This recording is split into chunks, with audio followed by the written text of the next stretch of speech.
and gentlemen, welcome to the big Sunday stream. It hasn't happened in a while now, but I hope that this one more than makes up for it. I want to give a big thanks to Crypto Kev, who's getting the party started with 5 Discourse Minis membership gifted out already. Thanks so much, Kev. I really appreciate that. It means a lot of people are going to be able to use some very sexy emojis, if I do say so myself. Lovingly crafted by Alignment Inc. By taking pictures of me when I wasn't aware of them and then grafting them into the YouTube membership. So thanks very much for that. I hope you all enjoy your sexy little emojis, courtesy of Crypto Kev. Thanks so much, Crypto Kev. I really do appreciate that. Thank you.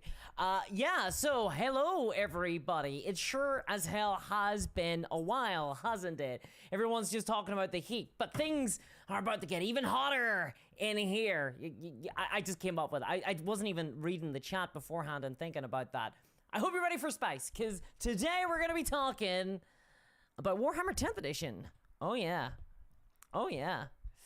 Hair Forth saying, okay, will she shit on this edition like some of the competitive guys? Oh, I hope you're all ready. I hope you are all ready.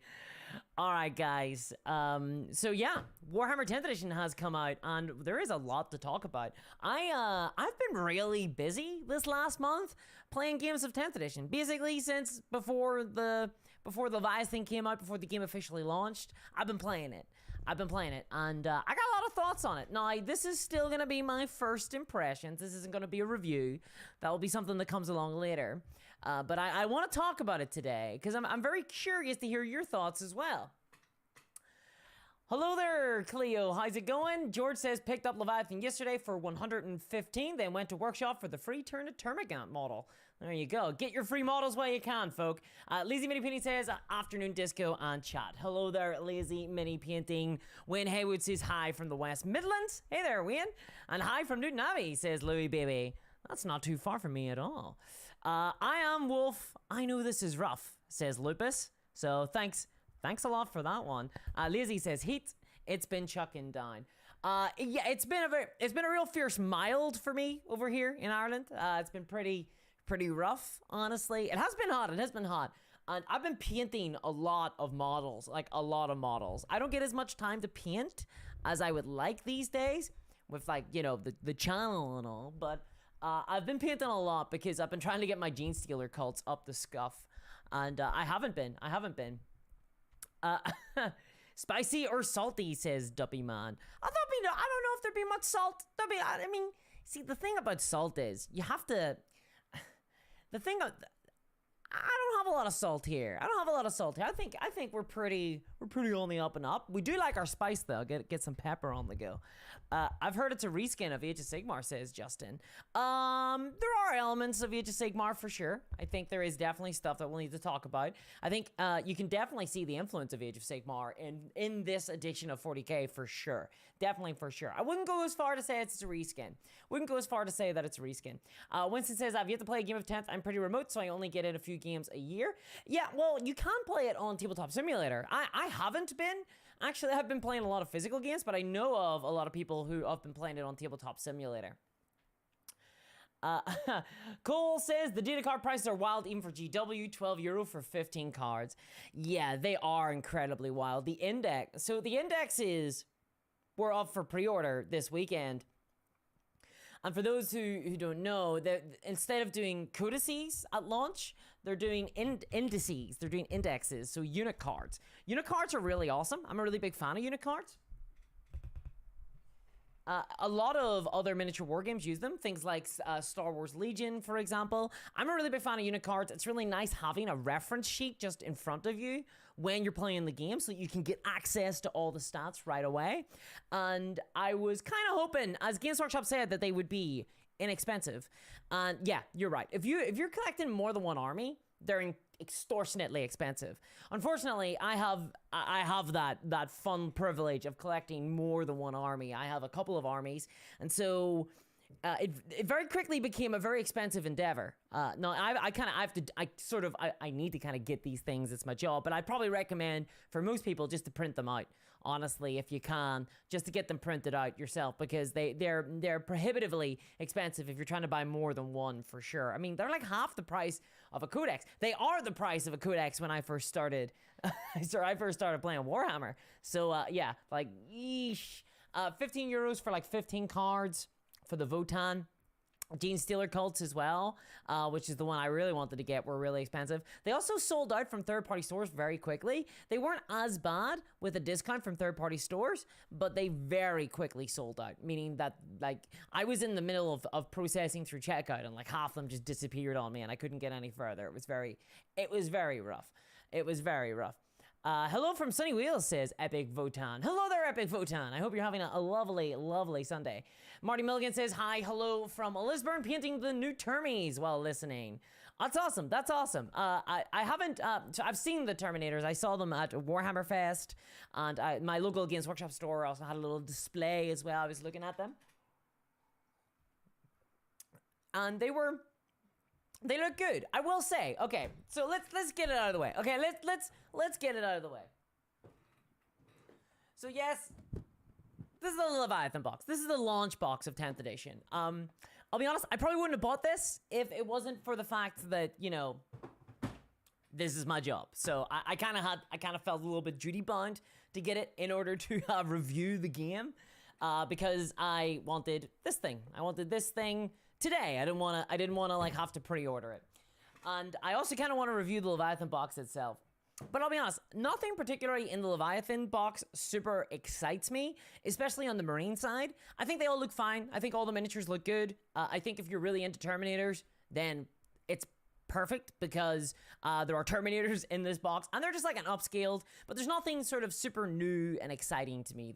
They're all basically just updates to existing models, which is fine, which is fine. The Tyranids are a little bit more exciting for me personally. I like the Tyranid sculpts, and it was nice to see them kind of get a little bit of an update. They sort of needed it. And the new models in there look pretty cool. Some of them look pretty neat. So I thought that some of the models look cool. I will mention though, however, that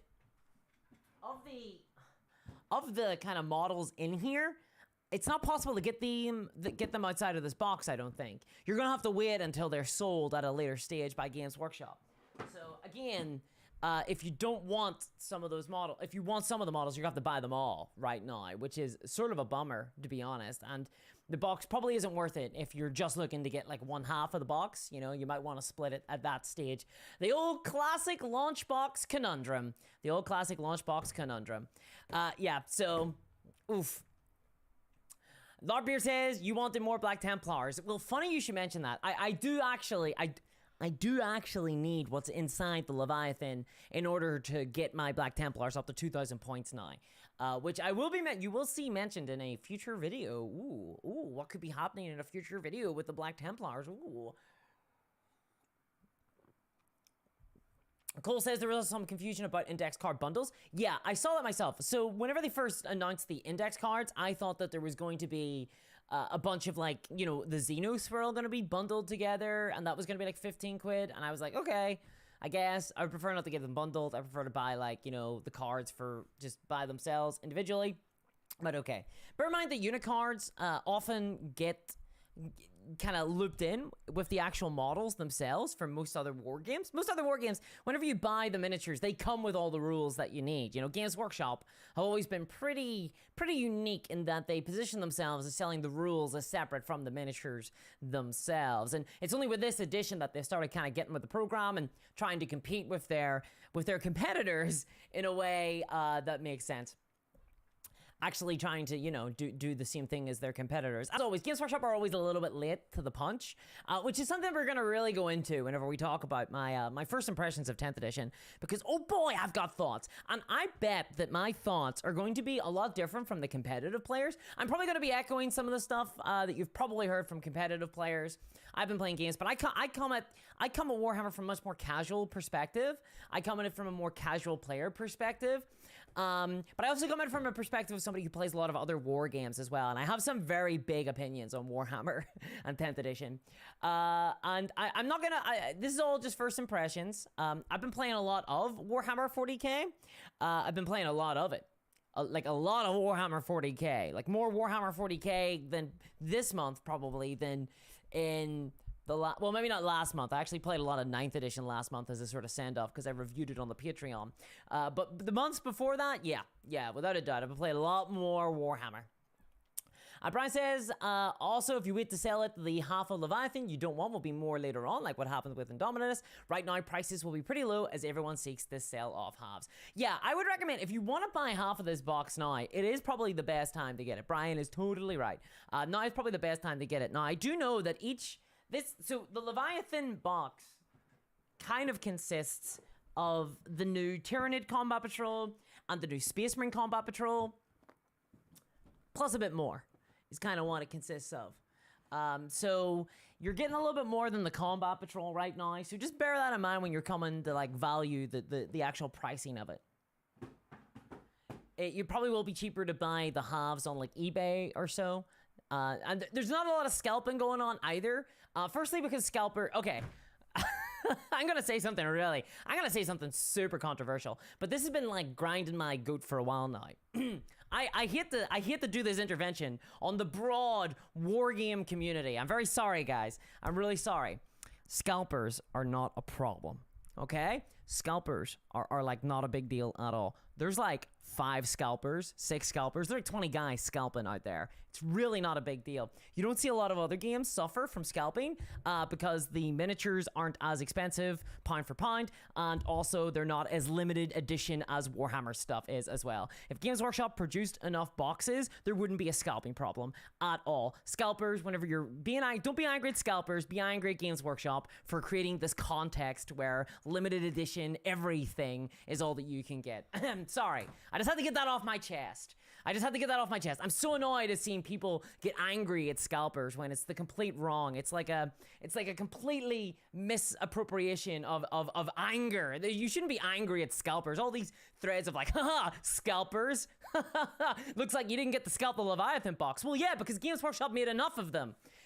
Of course they didn't get to scalp them. But I tell you what, in a couple of months down the line, if the next Kill Team box doesn't get enough made, or it doesn't get enough bundle, the next Warhammer 40k bundle doesn't get enough of it made, it will get scalped. This is going to be a recurring problem unless Games Workshop actually takes steps to mitigate it. And I'm not talking about little steps like in creating a mini queue in their website where you just might get unlucky because it randomizes where you go in the queue regardless of when you got into the queue in the first place, meaning that if you wanted to buy something limited edition from the website of Games Workshop, you just have to flip a coin and hope that you get successful. You got to roll the dice and see how it comes up. Otherwise, because you might be at the back of the queue, you have no control over it, and then 100%, whatever it is you came to buy will be totally sold out. But hey, it's Warhammer, right? I guess we should be used to hoping for a 6.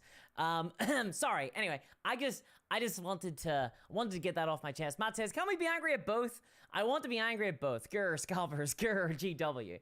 You can 100% be angry at both. You can be angry at both. You can think that scalping isn't good, because I don't like scalping. I don't think that it is good either. And you can get annoyed when you see things that are up on eBay for too much money than what they should have cost in the first place. But I will say this much. People get really mad at scalpers for putting the products up on eBay for extortionate prices. I hate to break it to you guys, but the Warhammer models are sold at extortionate prices in the first place. I already think that when I see Games Workshop put up their models, I'm like, whoa, that's pretty extortionate.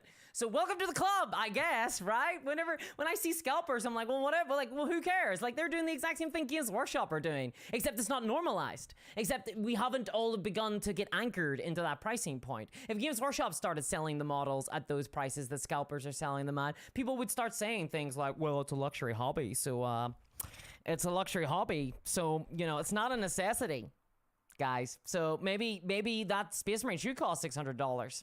It's not a necessity. You don't need it to live. Don't need it to live. I can afford it, so who cares, right?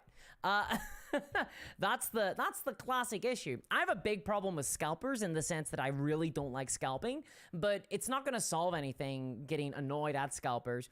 Ultimately, at the end of the day, you go onto eBay and you look at how many scalpers there are. It's minuscule numbers. You're talking minuscule numbers. On Saturday, Games Workshop released a limited edition core rulebook with a beautiful, absolutely beautiful Blanche artwork on the front of it. Gorgeous art, and they were selling it for £140. And I was tempted by it. It was kind of pricey, but you know, it really was a very pretty product. And they made 1,600 of them. 1,600 of them? 1,600 of them? 1,600 books? Of course that's going to get sold out in seconds. Of course it's going to get scalped. Because they're not producing enough of them in quantity that you could actually fight scalping at all. So that's kind of the main issue. Thanks very much, CryptoKev, a member for 4 months at the Advocate tier. Really appreciate that. You can see the little evil Palpatine discourse there. Again, that was snapped without my consent and thrown up there. You know the drill, folks. Smash the like button. Thanks very much, Kev. I appreciate that indeed. Listen to Kev. He is a wise man. Cole as well. Member for 12 months at the Discoursaire tier. The sexiest of tiers. The Drukhari tier. You can see there with the cultist discourse. Again, once again, snapped without consent. Says 12 months is already still cheaper than all the data cards I wanted. That's right, guys. That's some proper value right now. That's some proper value right there. Hell yeah. 12 months of Discoursaire membership. You get the sexy emojis, and it's cheaper than an index card. Thank you very much. I do appreciate that. Olaf says they're just encouraging scalpers at this point. Yeah, they are. I mean, well, I don't think it's intentional. I don't think they want scalping. Like, it's one of those things where Games Workshop don't want scalping to occur. It's not like the biggest deal in the world, you know, like the models are selling. The reason that it's an issue is because they do want to get the product into customers' hands, and they would prefer middlemen not to get involved in that, really. It's why they're trying to wipe out third-party stores.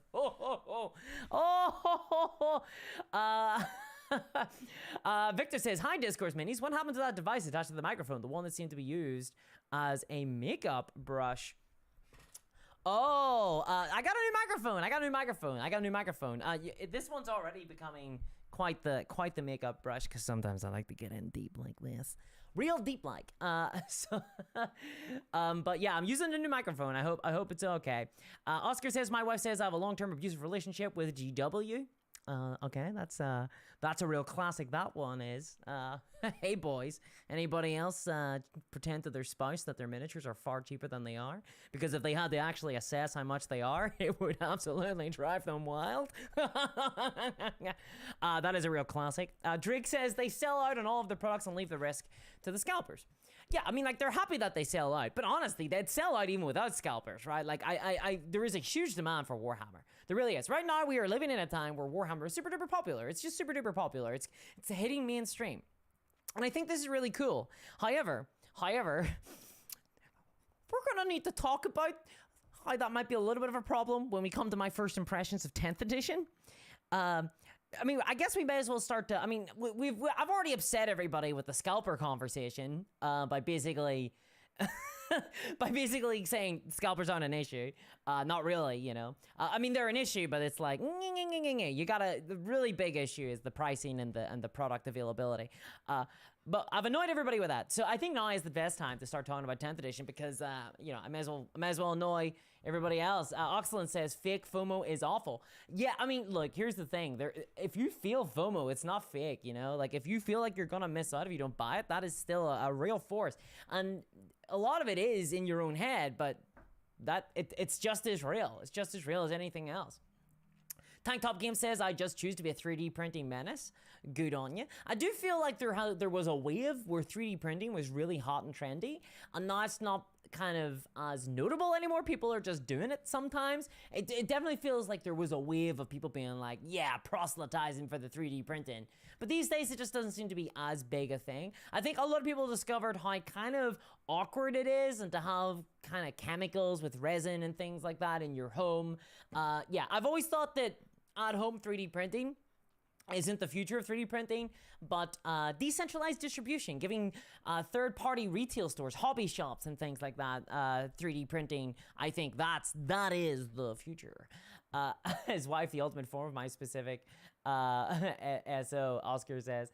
Nimbletech says, I do feel sorry for anyone who has the wrong number of models for the new fixed unit sizes. Imagine putting a set together and accidentally breaking one. Yeah, you're touching on a little issue I've got. As someone who's an established hobbyist who has like armies already that have been built, yeah, I definitely feel like the new edition wasn't really designed with people with existing miniatures in mind. Cody says, is GW ready for 40k to go mainstream? Oh geez, guys, they weren't ready. They weren't ready for like my grandma to find out about it. Like they weren't ready for like half my mates to find out about it. Like they Games Workshop are a company that are making a lot of money, that have got a product that is extremely popular now. But they've got the mindset of a very small boutique store. It's a really bizarre thing to watch. It really is from the outside. It's very odd. They definitely don't know what to do with themselves, which is why you can see them putting a lot of their money, a lot of their profit into shareholder dividends. Because what else do you do with it, right? It's like, oh my god, we're getting all this money. What do we do? Hey, the shareholders' money. Just give it to the shareholders. I don't know what to do with this thing. Obviously, they're increasing their production as well, which is a good idea.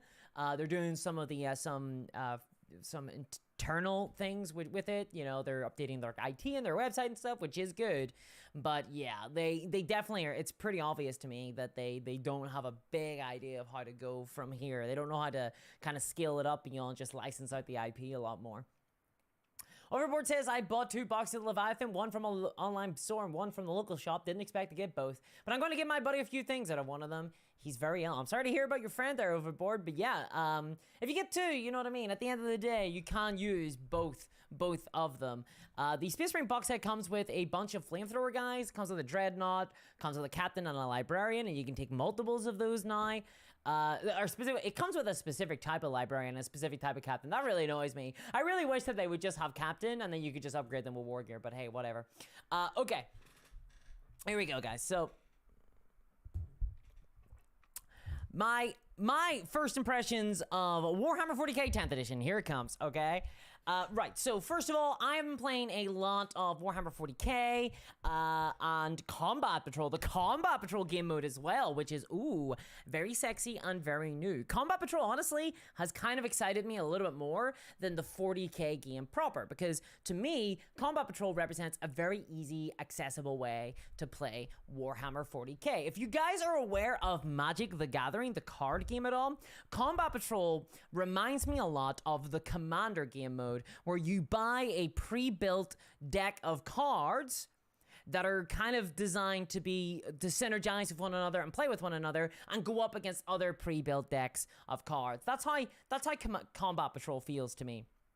Pre-made decks, so you don't have to do any list building. You're basically handed your list, and it is ostensibly balanced. Each Combat Patrol worth of models is balanced against other Combat Patrols as well, which is really interesting. Whether or not they are balanced or not is another story. I'm gonna suspect no, because it's Games Workshop, and you know, they're not great at balance. They're just not great at balance. So I'm gonna suspect that they're not balanced against one another, but I think the endeavor is definitely a worthy one, and I think that it really is. It's exactly what I was asking for. So last year, Games Workshop came out with boarding actions, boarding patrol, and it did not hit the mark for me. It used a lot of really expensive terrain. This Combat Patrol is much better, because you just need to buy Combat Patrol, and then you've got all the models you need to have a sort of a real life game of the old Warhammers. So that's cool. I also like that the stratagems are all a little bit different and things like that in Combat Patrol, and all the units are a little bit different. I need to test it a bit more. I've mostly played against the Eldar with my Gene Stealer cultists, which is a really interesting matchup. So I do need to play with more armies to kind of get more of a vibe on it. But I do think that genuinely, guys, I think Combat Patrol might be the best thing that Games Workshop have ever done. So hell yeah, how about that, right? Can I get a hallelujah in here? Hallelujah. Okay, so I think that Combat Patrol might be the best thing they've ever done. However, I do need to play it more in order to actually come to a conclusion. I'll probably be reviewing it on the channel, honestly, because I think it is a good introduction to war games. However, big caveat. Unfortunately, Combat Patrol still uses the core systems of Warhammer 40k, and that's gonna lead us into the Warhammer 40k 10th edition first impressions, guys. It's just my first impressions. I haven't played a ton of games. I've played a fair amount of them, but I haven't been like really examining it. I only got the Leviathan deck of cards when it arrived earlier this week. So it's the first time this week I've been playing with the kind of new objectives from 10th edition. Okay, so I can't speak 100% to the kind of competitive game mode. Oh, Crypto Kev, thank you very much for the donation, $2. Craft World for the win. Oh really? The Eldar. I'm against the Eldar, dude. I'm fighting against the Eldar. Gene Stealer cults, man. I don't know. Chat, you gonna let him get away with that? You gonna let him get away with that, huh? Gonna let the Eldar sneak in with a sexy little super chat like that? Okay, so I've been playing a lot of Warhammer 40k 10th edition, not at a competitive level. I've been playing it really casually. I've been playing a lot of 1,000-point games, honestly, because I prefer 1,000-point games. But I'm gonna be playing more 2,000-point games now that I've got the kind of objective card sets. So at a high level, I'm gonna give you the really high level. Sorry, just saw Lux there saying 10th edition sucks, already waiting for 11th. Oof. There has been a lot of hatred. There has been a lot of hatred for 10th online. There's been definitely a lot of hatred. Coming up to 10th edition, I was kind of hyped for it because I really loved the idea of the index cards. I really loved all the rules being free. I loved the idea of each unit having their own ability. I loved getting rid of lots of the stratagems. I was a big fan of that. I'm a really big fan of all those elements. So 10th edition sort of feels a little bit like, do you know whenever you are, when it was Christmas time, you were looking forward to Christmas, and all you really wanted was the Batman Forever Batcave set, and you were really looking forward to that. And so Christmas came, and you were like super hyper excited, and you wake up and you tiptoe down into the living room in the morning to find your present, and you get to the wrapped box, and you delightfully unwrap it with excitement, knowing that this is going to be the Batman Batcave from Batman Forever in 1997. And you reach into the box, you open it up, and what do you see? But, you know, a pile of melted down plastic, kind of half formed. That's sort of what 10th edition feels a little bit like. 10th edition overall needed more time to bake. It needed a lot more time to bake, I think. From my first bunch of games, it really feels like it's not done yet. CryptoCav, thank you very much for the $2 donation there. You're wrong, he says. You're wrong. Nope. I'm afraid not. No. Eldar are not the best. Eldar are not the best. They are not the best at all. That's how I feel with 10th edition, though, guys. I feel like my Batman Batcave from Batman Forever has basically been stolen by burglars. So, high level, though, let me tell you what I enjoy. Let me tell you what I really like about 10th edition so far. Firstly, I really love that every single one of the armies has been given a distinctive army ability. I think that is really, really cool. I think some factions have gotten really bad army abilities, so they're really, really lame. Shout out to Death Guard. People are hitting on that. Shout out to Admech. Shout out to... I think those are the worst ones, honestly. I think those are the worst ones. Some factions have gotten really powerful abilities. Shout out to Space Marines with their Oath of the Moment, allowing them to reroll all hits and wounds on something. Shout out to Eldar as well, who get to roll 12 dice at the beginning of the game and then supplement dice rolls during the game with those fate dice. That's cool. I like the abilities being strong. Honestly, I just wish that they were a little bit better balanced, but a little bit of imbalance isn't too bad if we were playing a public playtest, which we are not. This is the official launch of 10th edition. But in any case, I like conceptually the idea of different army abilities. The army I've mostly been playing this edition is Gene Stealer cults, and that's because of their special army ability, which is whenever their units die, they have a chance to come back. They can respawn and rise from below because it's this kind of horde of Gene Stealer cultists. And I think that is super badass. There is a ton of flavor in that. I think it's super cool. I'm a really big fan of that. I think that is really neat, and it's exactly what I want. Honestly, I don't want a codex. I think that each army having just a big special ability and then maybe a couple of detachments and that's it. That's all I want. honestly. That's all I want from an army. I think that is super cool. I like the unit abilities. Every single unit kind of has its own special ability now. Now, that is kind of hard to track and parse, but I feel like that's something that, you know, as time goes on, as I play more games, I'm going to get to know the different units better, and I'm going to be able to utilize them a little bit better. Right now, I'm like, oh yeah, that's right, my acolytes can re-roll my wounds. Oh yeah, that's right, my neophytes should be rolling to see if I get some command points back, right? There's things that I'm kind of missing and forgetting here and there. I think that will be resolved once the actual index cards arrive, the physical copies of the cards, because right now I'm using the Warhammer app, and guys, the Warhammer app is really bad. It's really bad. It's fine to build armies with, although you can't put you can't put enhancements in. You just have to assign them to your warlord. But yeah, like right now it's fine to build armies in, but actually play a game of it, you gotta click like 5 different buttons in order to get to your unit to see what it does. It's very frustrating. It's very, very frustrating. So right now, abilities feel cool, though I'm missing them sometimes. But that's okay. Compared to 9th edition, it doesn't feel like I need a physics degree in order to actually play the game. Speaking of which, I love the fact that 10th edition has come with less stratagems that feel more impactful. In 9th edition Warhammer 40k, every single army had about 30 different special abilities called stratagems, and they keyed off of different units. They got rid of all them, and now you only have, I think it's like 6 or 7 or 9 stratagems. I think it's more like 6 stratagems. And so you've got, and they all feel really strong and really filled with flavor and really impactful, and they're things that your army wants to do. There's a couple of duds for some armies, but playing as a Gene Stealer, I've got like a ton of different abilities that are really, really neat. I really, really like them. So I actually like how stratagems work in 10th edition. I actually think the stratagems add to the gameplay now rather than detract from it, because before it just felt like something I didn't want to engage with because it was so overwhelming. Now it feels like there's actually special abilities that I'm looking at and I'm like, okay, these are neat, these are cool, I'm actually considering it. And this is tied into the fact that command points regen slowly now. At 9th edition, you would start a game and you'd be given this whole handful, this bucket full of command points.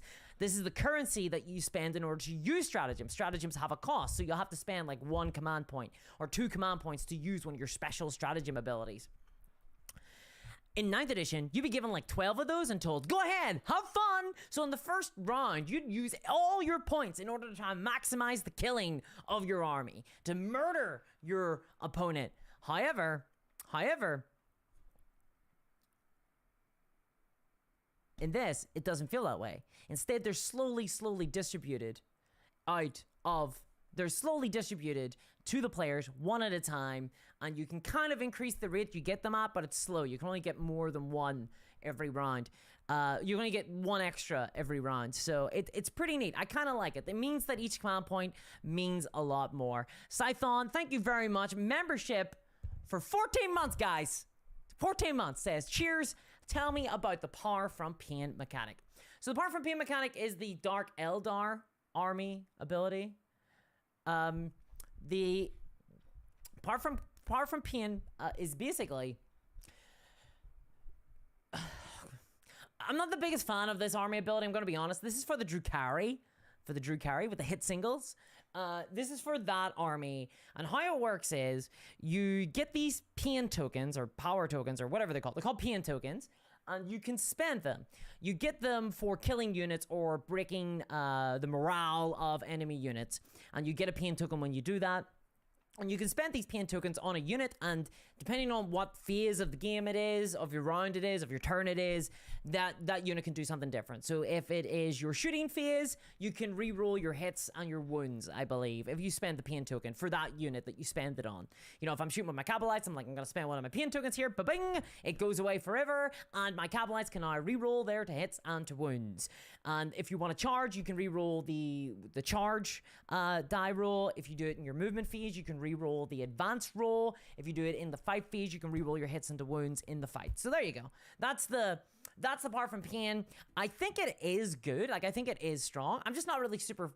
It's not as fun to me. It's not as thematic and flavorful as the Gene Stealer cults, literally just constantly respawning over and over again. Lizzie Mini Painting asks, Disco, do you ever feel weird talking to a camera asking for a friend?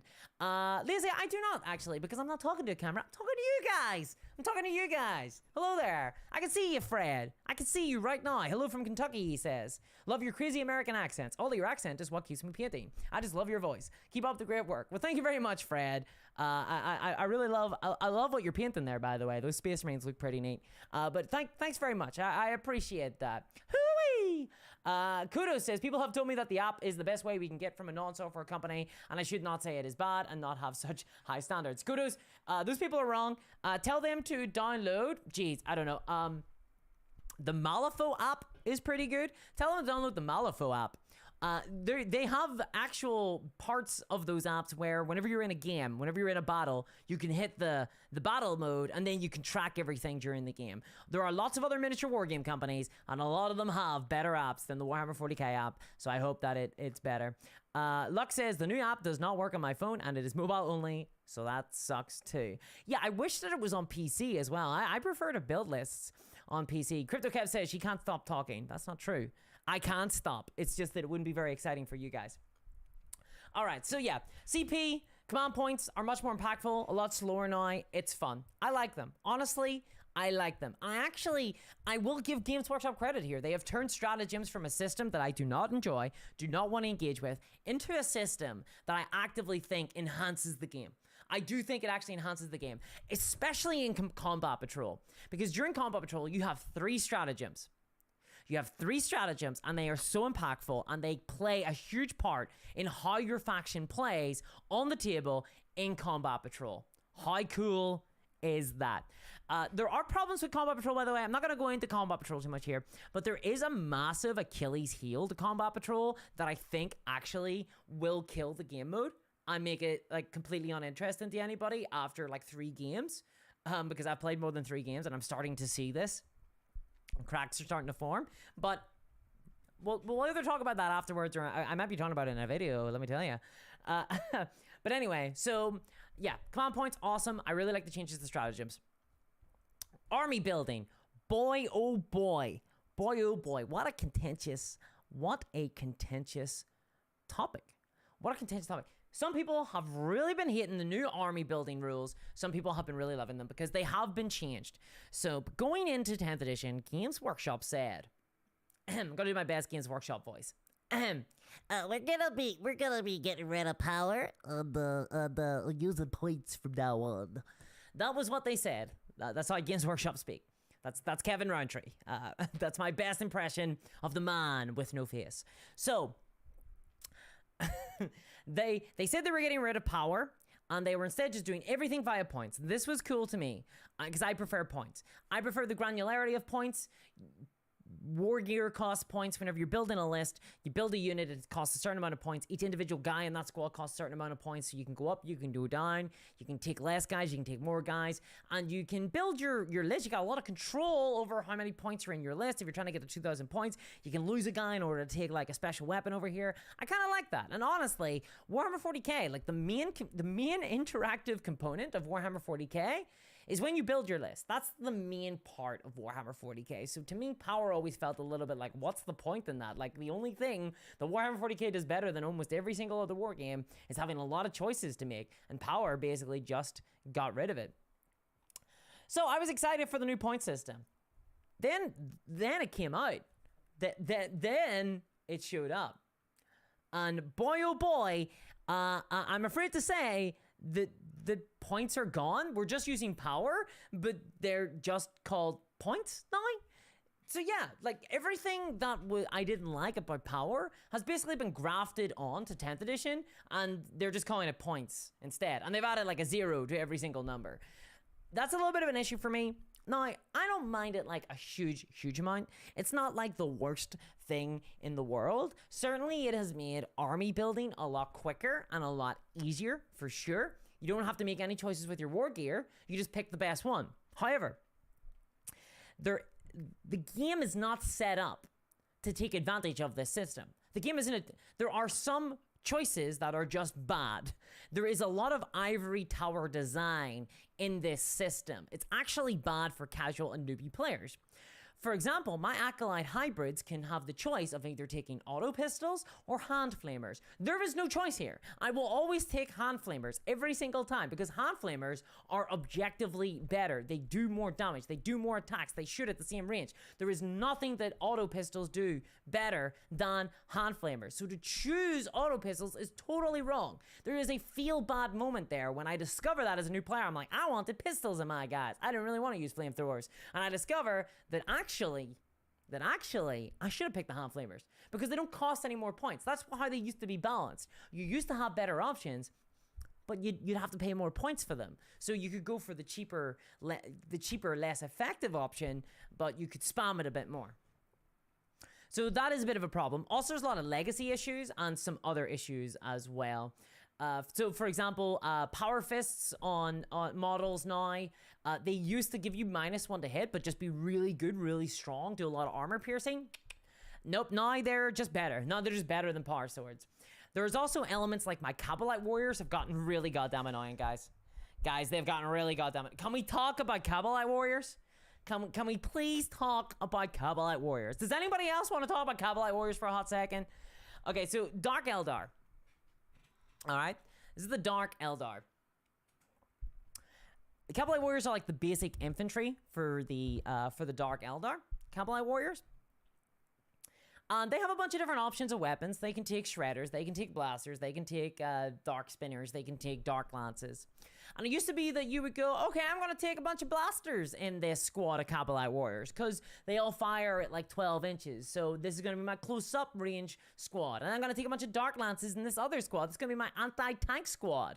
All right, let's go, boys.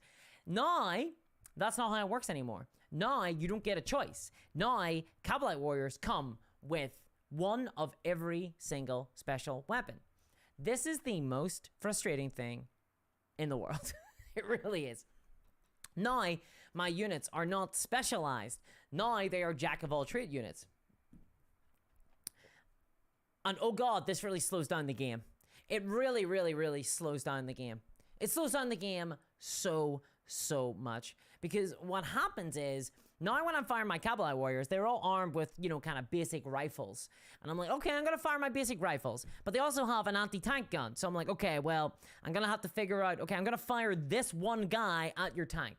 But they also have a sort of close-range 12-inch gun. So I'm like, okay, I'm going to fire that gun at this infantry squad over there. But they also have an anti-space marine gun that's good against heavily armored, tough units. Okay, so I'm going to fire that gun at a completely different target. So I got like 4 different targets for this one squad to fire at. And I have to roll all the dice pools separately for each individual one.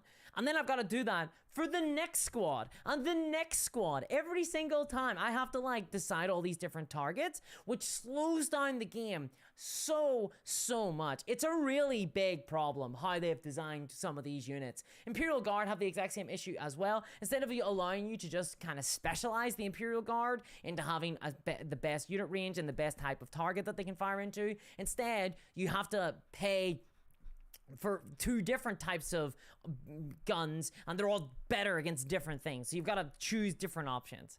It's really, really rough. It's really, really rough. I really hope they reverse this. And the reason why they've done it, I suspect, is because the Dark Eldar Cabalite warriors don't come with 4 blasters or 4 shredders inside the box. They come with 1 dark lance, 1 shredder, 1 blaster. And so now they're like, okay, well, you can just build everything that comes in the box. But this has made a really annoying gameplay. This made really, really annoying gameplay. Here is a hot little solution for Games Workshop. Throw in another sprue. Just throw in another sprue with the other guns. You know, if you're like, okay, well, we don't want to, you know, sell you models that don't have all the options available to them. Just throw in another sprue. Just throw in another sprue. I bought some Wargames Atlantic models the other day. They came with 5 sprues.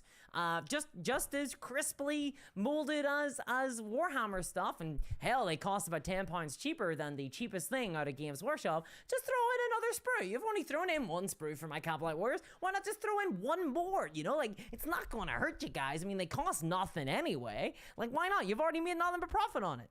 Just throw in another sprue and let me have two Dark Lances. Like, why not, right? So yeah, I find that element really, really frustrating. I find that element really, really frustrating.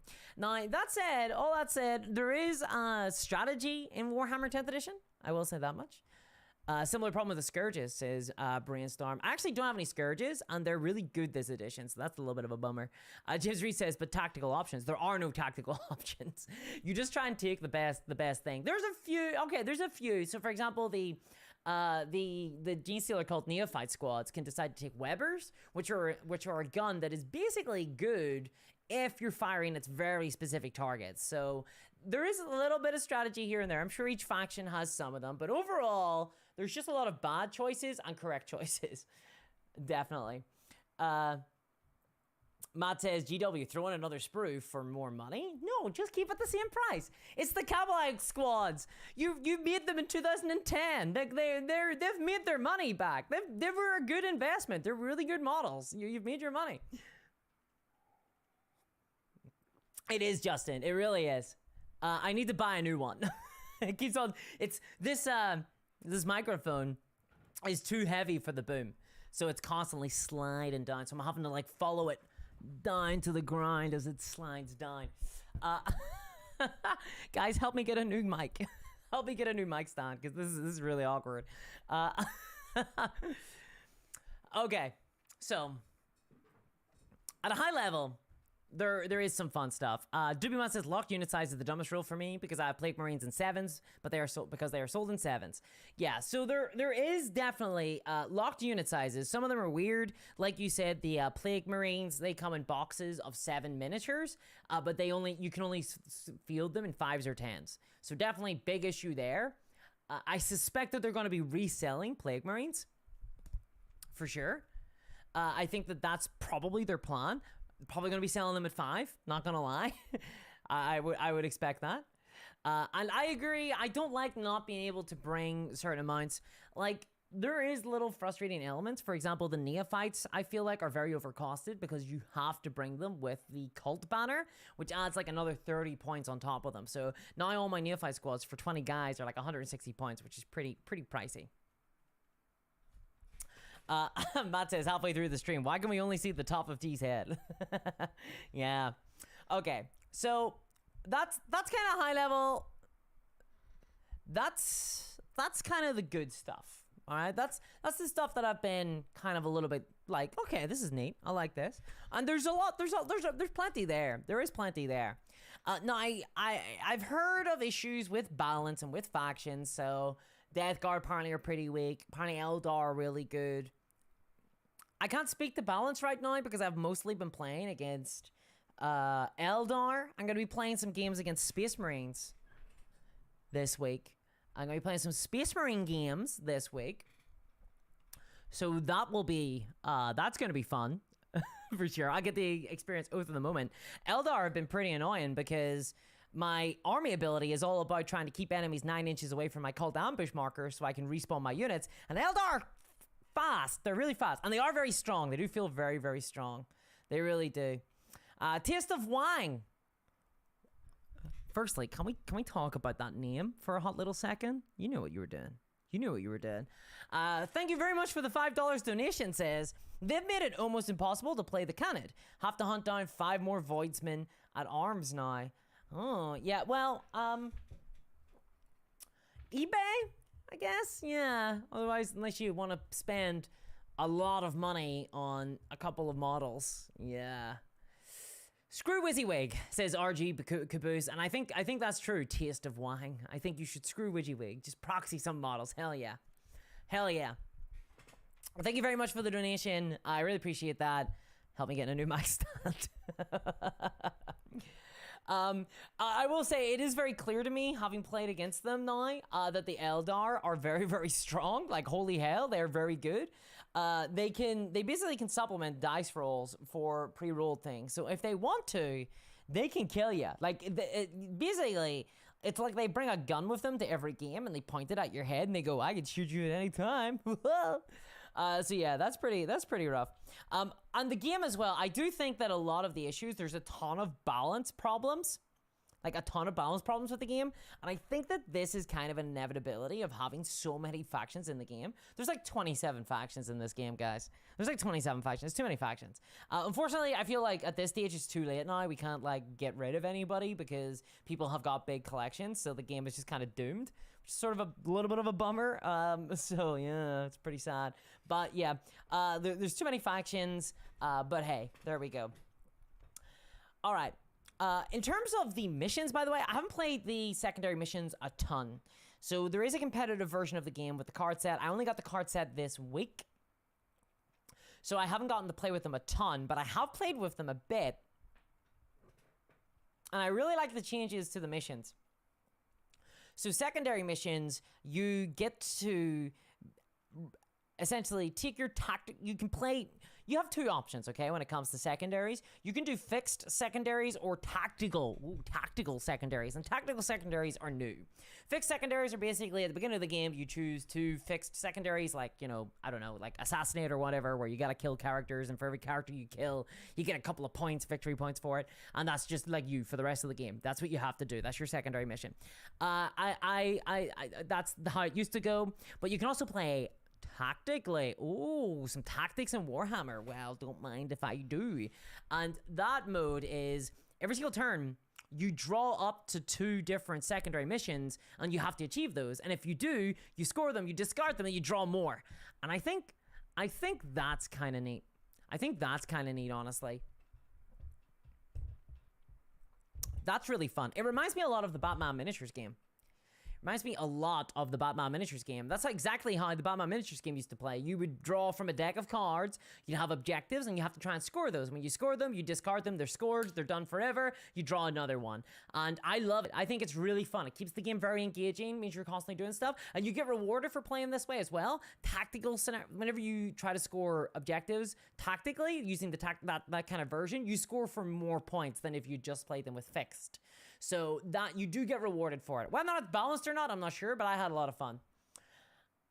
Scython, thank you very much for the donation. Says, I think it is too many data sheets, not factions. I mean, certainly some factions, there's too many. Certainly for some factions, there's too many. Like Space Marines, for example, there are way, way, way too many data sheets. But I think 27 factions is a bit heavy. I think it really is a bit heavy. I think that's probably a bit too many factions, for sure. I'm not sure whether or not every single Space Marine chapter should be getting its own, like, detachment ability and things like that. I'm not too sure. I get that, like, 90% of people are playing Space Marines, but, you know, I play Space Marines because I lost a bet, right? So...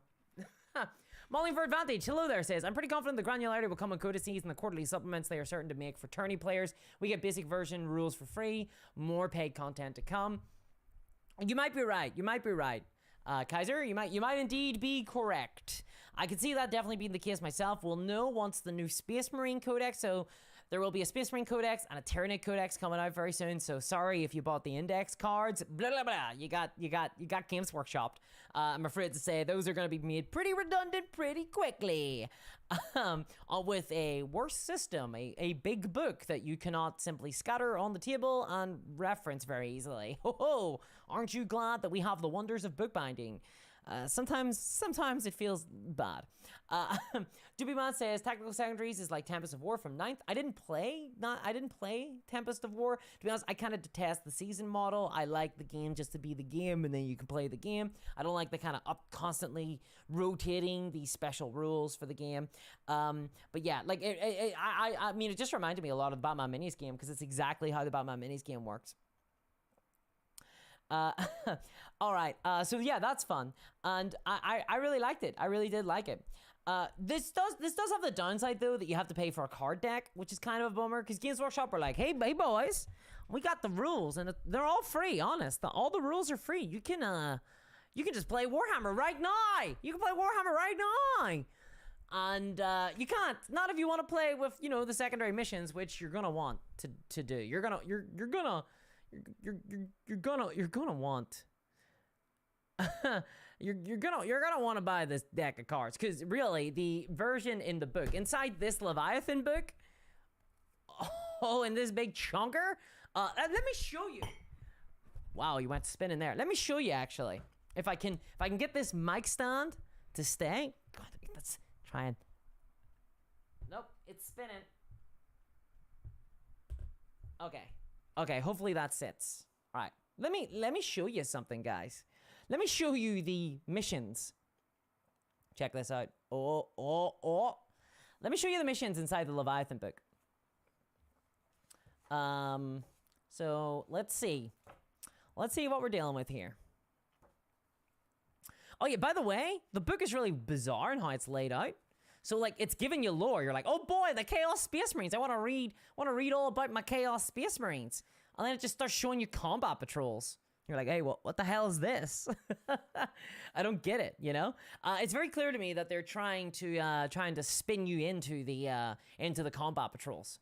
For sure. They're trying to like get you into the combat patrols, which isn't bad, honestly. I do feel like it's good. It's good to try and get people who just buy the book for like the lore and things like that, just to have a nice book, to try and get them into the game as much as possible. In terms of the Leviathan book, by the way, it's a pretty book, obviously, gorgeous colors, brilliant photography. The book itself feels kind of cheap though. I was kind of surprised at the feel of the paper. Felt a little bit cheap, and the binding isn't that great either. But anyway, let's get around. Okay, so we're looking for the missions. Oh, by the way, free content, guys, free content. All right, so this is combat patrol missions. You can see that's where my bookmark is because it's the only thing I care about now. Now that I'm done with Warhammer. Right, I'm looking for the missions. Here we go. Here are the missions. All right. Here are the missions. Let me show you the missions. So here we go. We've got only war. Ooh. There you go. We've got only war. So you got your mission. You got your muster armies, your mission objectives. Create the battlefield. It's a little basic battlefield. You just randomly place down your objective markers as much as you want. You deploy armies. Cool. No secondaries. You just fight each other, and then okay, so that's like the basic mission. What's next? Nothing. You got nothing. That's it. That is it. That's you done. you play only war, or you're playing nothing at all. And I was a little bit perturbed at that. I didn't realize that big book. I didn't realize that the kind of mission cards would be so pivotal to the actual game itself. You have to buy the actual cards, and I don't have them on me right now because I've been very foolish and I've left them at my 6x4 table. So unfortunately, I don't have them on me right now. But they basically give you deployments. They give you a bunch of different deployments. They give you a bunch of different primary missions. They give you a bunch of different secondary missions. They give you a bunch of like different abilities, like different mission rules. That's really how you engage with the game, and that costs you 19 quid. That's 19 pounds for a deck of tarot-sized cards, which honestly isn't the worst price in the world. Cards are actually kind of expensive. They're more expensive to make than miniatures. So cards are kind of expensive to make. However, it's sort of a little bit rich to me when they're like, okay, this is like the free version of Warhammer. I'm like, yes, okay, that's cool. And then they go, but if you want to play the game, it's not free. So that's a little bit frustrating. That is a little bit frustrating. And I feel like if there is anything you buy, probably the cards are the best thing. You can go on to Tabletop Simulator and just get it. Just get the cards for free, and also you can find them online, but the cards are really useful. Crypto Kev, thank you very much for the donation of 5 more memberships. That's really kind of you. Thank you so much. That's really cool. Thank you. We're gonna see a lot of super hands in the future here. We're gonna see a lot of super hands. Thank you so much. Kev for the members win says lazy mini painting. Indeed. I hope you all enjoy the non-consensual emojis courtesy of Kev. So thank you very much, Kev. I really appreciate that. Will get me a little bit closer to the to the new mic stand. It's a little bit closer. Yeah. So yeah, it's not quite free for sure. Drake Russell, thank you very much for the $2. Says 10th rule for Farsight made me cry. Oh, I'm very sorry to see that. I haven't seen the rules for Farsight because I did have a little bit of a Toy Force, but I don't have one anymore. Or rather, it's in a box somewhere. but I don't actively play one, so I haven't seen it. But I'm sorry to see that a lot of units got really changed in what they do. So what Games Workshop have done moving over to 10th, one of the ways they got rid of a lot of the stratagems was to fold those stratagems into unit abilities instead, which I don't super mind, but what it has meant is that some units have just been given these like bizarre things that don't really make a lot of sense. They're not like super thematic to that unit. It's just like, oh, okay, sure, I guess. So I'm sorry to hear that you don't like Farsight. Yeah, there's been a lot of weird changes for sure. Definitely a lot of weird changes. So, yeah, sad to see that there is a deck of cards that need to be played, but the deck of cards does add value. Like, I do think that having the deck itself so you can randomly draw your missions and things like that is neat. I do think that that is cool. That is pretty neat. That is pretty neat. Welcome to the membership, guys. Welcome to the Discoursers. Welcome to the Discourse membership. Oh, God, I've got hair in my face. I have a fan on me, guys, because it's hotter than you know, I live in a swamp basically, so anytime it gets hot it also gets super humid. Okay, right, so we've talked about what's good. Let's talk about the problems, because there are problems. I'm not gonna be honest. It's not all sunshine and rainbows. There are problems. For my first impression, these are the most glaring issues that I have with the game, and they might be different from some of the criticisms that you've probably heard, because 10th edition is getting criticized a lot, and these are probably going to be very different from the criticisms that you've heard, because I'm not a coward. That, and also I feel like I do have a little bit of a better frame of reference than a lot of other people who just dedicate themselves to Warhammer. I do feel like I've just got a more variety of games. Like, my goal has been to try and play as many games as possible. This is just giving me a kind of a pretty big perspective on like how miniature war games work. Drake, thank you very much for the $2 donation. Says new model, same rules but worse. That's kind of that's kind of rough. Hereford says, I thought Ireland has beautiful weather. It does have beautiful weather at times, but other times it can be kind of rough. I'm in Northern Ireland. Okay. Yes, the cards are inside the Leviathan box set. You do get the cards inside the Leviathan box set. All right, okay. So, problem numero uno for Warhammer 40k 10th edition. Game is really cumbersome to play. It is very, very cumbersome to play, unfortunately. Run Online, thank you so much for the 20 euros donation there. Says, get yourself a chat-controlled boom, please. Run, that sounds absolutely nightmarish.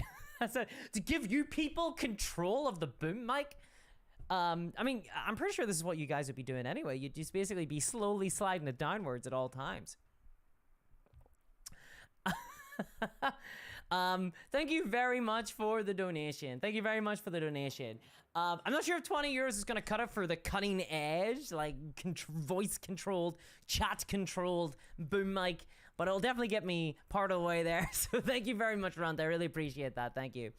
So the game is very cumbersome to play. It really is. They've definitely done a lot to streamline the game, but I've already brought up some of the issues with the kind of different weapon profiles. And overall, there's just a lot of dice rolling for different weapons in different units. I'm hoping that gets a little bit easier to play whenever the index cards come out. However, the actual core systems of the game are just pretty cumbersome to play with. There are issues with line of sight. Oh my dear God. In fact, actually, you know what? We're going to put that in a different category. We're going to put line of sight. We're going to put the noodly little rules in for a different category. We're going to touch on that. We're going to touch on that later. But overall, the game is pretty cumbersome. It's not a very elegant system at all. And it feels like they're trying to make it elegant, but they have kind of failed in that endeavor. The game is also pretty lethal. I don't necessarily have a huge issue with lethality in games generally, but one, they set out expressly, they say, Games Workshop Design Studio have said that it is their express purpose with this edition to make the game less lethal. I think they failed in that endeavor. They definitely have made some things less lethal, for sure. Some things hit like a wet noodle. Mostly things that are in melee. I find there are some units that I have that just do not work very well. I'm looking at witches. I'm thinking of witches specifically. But most things that hit in melee they struggle to get into melee, to get into combat with the opponent, and when they do, they just seem to get like they kind of slap them a little bit and go, "Oh, you nasty man!" And then the Eldar Guardian turns around and stabs me in the face, or they just Overwatch them to death. Which we're actually going to talk about that in a very few seconds. It's either they hit like a wet noodle or they absolutely blend thing, and it doesn't blend through units, destroying everything, and it doesn't feel like there's a big gradient in between there. There's just some stuff that just doesn't work very well and some stuff that is really, really good and super duper lethal. So I don't think they've succeeded in making things go lethal or making things less lethal. Here's the big problem though. This is like here's the elephant in the room. This is the biggest problem with Warhammer 40k that people are not really going to talk about. The game is really poorly paced. Warhammer 40k is increasingly creaky at this stage, I would say. The game feels rough to play, and it feels so slow. Oh my god, what a slow game. If it's not your turn, you may as well be on your phone checking Reddit, right? Like you're just unengaged for half of the gameplay. If your opponent goes first, the worst part isn't that you're going to get blasted off the table and going to lose half your army whenever you have to inevitably try and retaliate against them.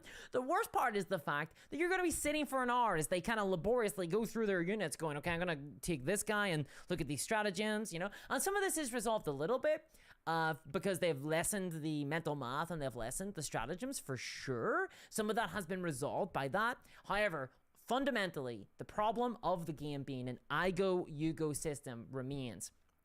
The game works where I take my turn, I move with all my stuff, I shoot with all my stuff, I charge with all my stuff, I fight with all my stuff, then we fight. And that's actually kind of fun. The fighting phase is sort of fun. But everything else is just, I go with everything, and then you get to go. And forget about balance for a second, because it does hurt the balance of the game. It's uninteractive. It's not that fun. Now, it's so unengaging, and honestly, it means that the game finds it really hard as a game to compete with its competitors like Bolt Action and like Star Wars Legion, which have joined us in the 21st century by making systems that are interesting. Those games have interesting activation systems. They actually think about the activations instead of just continuing on this system from the 80s that doesn't work really well. Instead, those systems actually have fun, engaging ways of deciding who's going to go next with what unit. They actually have got game design principles behind them, guiding to a more engaging and fun game. Warhammer 40k 10th edition unfortunately suffers from the fact that the game is just really poorly paced. And if you are maybe a little bit younger, or you're somebody who doesn't have an amazing attention span, you're going to really struggle. You have to get on with your opponent. You best hope that your opponent is a funny fucker, because you're going to have a really lengthy time waiting for your turn to go through. It's really, really rough, and no one is talking about this, and it really, really frustrates me, because almost every single game that uses I go, you go has either abandoned it entirely in favor of a more engaging system, or they have created the systems from the ground up with I go, you go in mind. So I want to give you an example, okay? So right now with Warhammer 40k 10th edition, if it is you're going first, you manage to blast a bunch of my units off the table, which you can do because you're my opponent and you're playing Eldar every goddamn game, Glenn. Anyway, so you're playing Eldar and you blast a bunch of my units off the table. I am now at a disadvantage. I'm just straight up at a disadvantage. Now, there's an argument that the strategy of the game is all about trying to deploy properly, right? Like, yeah, I guess. It's not the funnest strategy in the world, though, or whether or not I've hidden behind a block of flats or not. But I have to now fight back against your unit with less stuff than you do. I just have less points. You've knocked a bunch of my stuff off. I want to compare that instead to a game called Hobgoblin. Hobgoblin is a game from Mike Hutchinson, the game is also an I go, you go system. However, how it functions is you don't kill units and remove them from the board. When you kill units, they stay around until the end of their next turn, and then they die, right? It doesn't feel that great. It sure doesn't. It's kind of a weird system. They're not doing health damage. They're doing like doom damage, they're called. It's flavorful in that way. It's kind of a weird system, right? And the reason for that is because I Go You Go doesn't work. It doesn't work as a game system. It's really, really frustrating. And it's frustrating for more than just the balance. And dear God, you can see that Games Workshop are having a hell of a time balancing this game. They're really, really struggling to balance this game precisely because of the actual scaffolding that surrounds it. It's like they're trying to kind of take out a bit of woodworm here and a bit of trying to wipe away some mold here and there in this, but the house itself is based on a foundation of pain and horror and sorrows. It's in swampland. It's gonna sink, right? Like, this system doesn't work. With 11th edition, they need to move to a new activation system. I think ultimately, at the end of the day, this game can never be popular with I Go You Go. It never can. I understand there are people who enjoy I Go You Go systems. I get that there are people who really enjoy that. But if the game is intended to be played at 2,000 points, they have to rethink it. Right now, the game is about piloting an army list.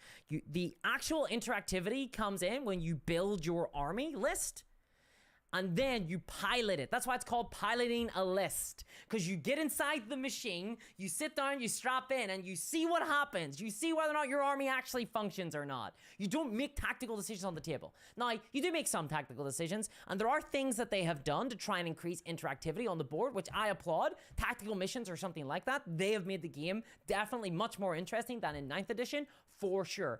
For sure. And they have done some other stuff as well, but I want to thank Red Boris for the $20 donation there. He says, a little towards the mic, but 40k is showing its age, to be sure. So many games systems are cleaner. Thank you so much, Red. I really do appreciate that. And yeah, it really is showing its age now. 10th edition feels like an old game. It really does feel like an old game, and I'm concerned. This is where my worry comes in. New people are going to be playing this game, and they are going to bounce off it. You can make the rules as free as you want. You can make the stratagems as engaging as you want. You can make the abilities as fun as you want. Ultimately, at the end of the day, when I have to sit across the table and wait an hour for my very first turn because we're playing our first game of Warhammer, it's not fun. It's just not fun. It's just not fun to do that. The game is fun when it works well. There are elements of Warhammer 40k that I'm really enjoying. I'm playing a lot of games for 40k 10th edition, and I am enjoying a lot of them. But I'm enjoying thinking about them a lot of the time. I'm enjoying kind of building lists. I'm enjoying engaging with my army ability, which are really cool and really flavorful. But in terms of the game system, does it compare to Star Wars Legion? Probably not. It's probably not that great compared to Star Wars Legion. If you're going to look at something like Star Wars Legion or Bolt Action, it's just not as tactical. I would love Warhammer 40k to have the list building options, the depth of Warhammer 40k, because there's a lot of depth in this book. There's a lot of depth for sure. I would love it to have that level of depth, but with actual more tactical decision making on the table. There are tactical decision making for sure. Thank you very much for the donation, Red. I really, really do appreciate that. Thank you very much. It is 100% showing its age. Definitely. So that is a huge problem. It is so unengaging right now. I Go You Go just has to go. It has become increasingly clear to me that the rules of 40k just need a total refresh, and I really hope they do that in 11th edition. Moving over more of an Age of Sigmar system is not the answer, because Age of Sigmar itself is also cumbersome and also suffers from this unengaging gameplay. Now, they have tried to increase interactivity, as I said, and I do applaud those choices, and one of the big ways they've tried to do that is there are certain stratagems. So this is where stratagems first came from. It was their attempt to allow me, as a person whose turn it isn't, to do things out of my own turn, right? To use a stratagem and do an ability. And with Warhammer 40k 10th edition, Overwatch is a really big stratagem, because what it allows me to do is whenever you move, if you're my opponent and it's your turn and you're moving a unit during your movement phase, I can spend a CP on this stratagem ability, and I can shoot one of my guns, like one of my squads or my tanks, at the guy that just moved. Now, there is a downside to this. I can only do it once per phase because it's a stratagem. You can only do stratagems once per phase. And also, like each stratagem once per phase. And also, I have to roll 6s to hit, unless I'm Eldar, in which case I do Eldar bullshit, and then I can roll 4s to hit. But for most armies, they have to roll a 6 to hit. So it's harder to hit.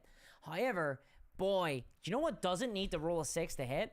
Flamethrowers. Flamethrowers auto hit. So that can be a little bit oppressive, and it really punishes melee armies. And melee armies do not need the hurt right now. Like, melee armies are really, really struggling right now. It's a real struggle. Melee armies really need a little bit of help. Overwatch feels very oppressive at the minute, I think. And I'm saying that as a G-Stealer Cultist army, which basically has a lot of tools to deal with it. Okay, I'm gonna pause right there and see what you guys are saying about because I did just go on a pretty big, I dropped a pretty big bomb, I think. I dropped a pretty big bomb. Looking forward to 11th, says Hal. Honestly, like 10th is probably one of the better versions of Warhammer 40k, in my opinion. It probably is. However, I'm not playing Death Guard. I'm not playing Admech. I'm not playing an army that isn't that great. I do have Sisters of Battle. I've heard they're not that good.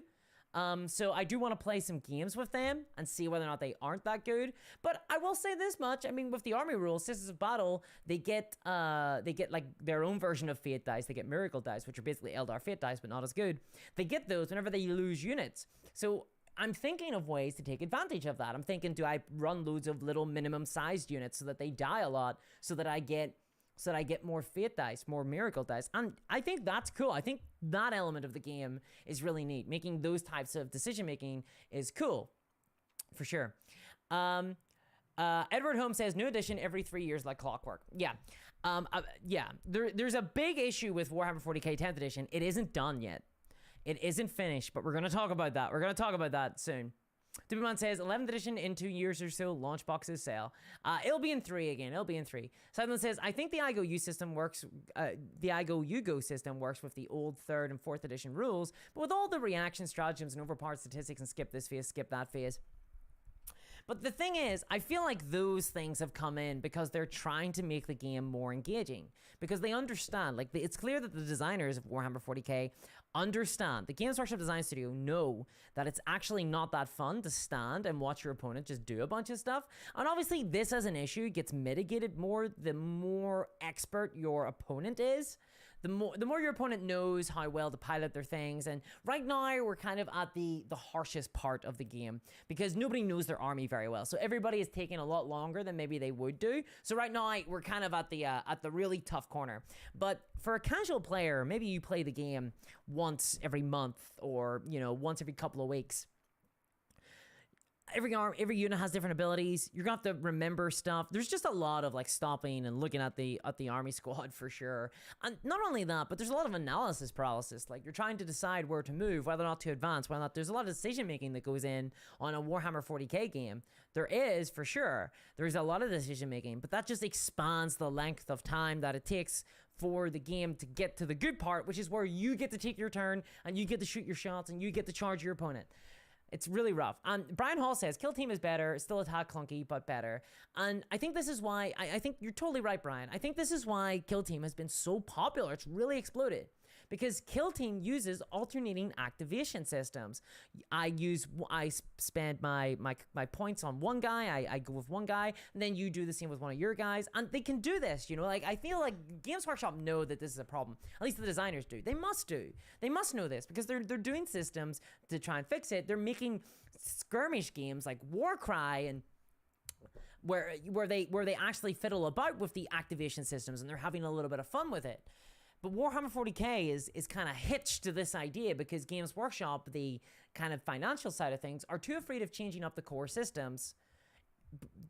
They're just too afraid because they're worried that they'll alienate a core player base. And I know there's definitely a core audience of people who really enjoy the IGO-UGO element to the game. I think that is the case. But you know what? I feel like IGO-UGO just rewards list building. It doesn't reward really engaging tactical gameplay. A lot of this strategy in Warhammer 40k is in what I would like to call bullshit. A lot of the strategy comes around trying to find the bullshit interactions. You're looking for bullshit. You're looking for things that are kind of, in theory, broken. Because it's the most effective way to play. It's to do things like figure out how you're going to deep strike your units in order to abuse this kind of mortal wound system, right? Like the first thing that happened when all the indexes were revealed, all the different army abilities were revealed, were people trying to find all the bullshit, because that is how you play the game. You try to find a bullshit so that you can just execute it and optimize how you play your army. To me, that isn't as fun as just simply getting your units, assessing the situation as it is, and then tactically trying to make decision making. And again, they're trying to do things to make that better. They're doing the tactical objective missions, But I don't think it's enough. I don't think it's enough. I don't think that the game ultimately stands up to a lot of other army-based games. But what do you guys think here? What do you think on this system, on I Go, You Go, and whether or not it fundamentally means that Warhammer 40k is not able to compete as a game with its closest competitors? What do you guys think about that? Do you like I Go, You Go? Waiting for something to happen says, played yesterday as Imperial Guard and lost because Melted did not melt and Executioner Cannons did not execute. Yeah, there's been a lot of changes to some of the weapons for sure. Melted has gotten a bit of a nerf, which I know the listeners of battle people are like a little bit frustrated about for sure. Pieter says it's about list building and deployment strategies. Yeah, I feel definitely the same way that a lot of the thank you very much for the follow there, Wandering Witch on Twitch. I think it's that. I totally get you.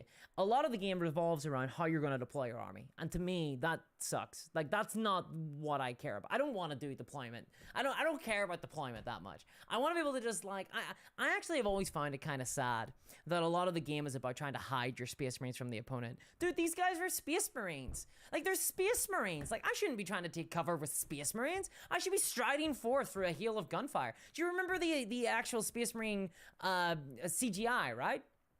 Remember that? Adeptus Astartes.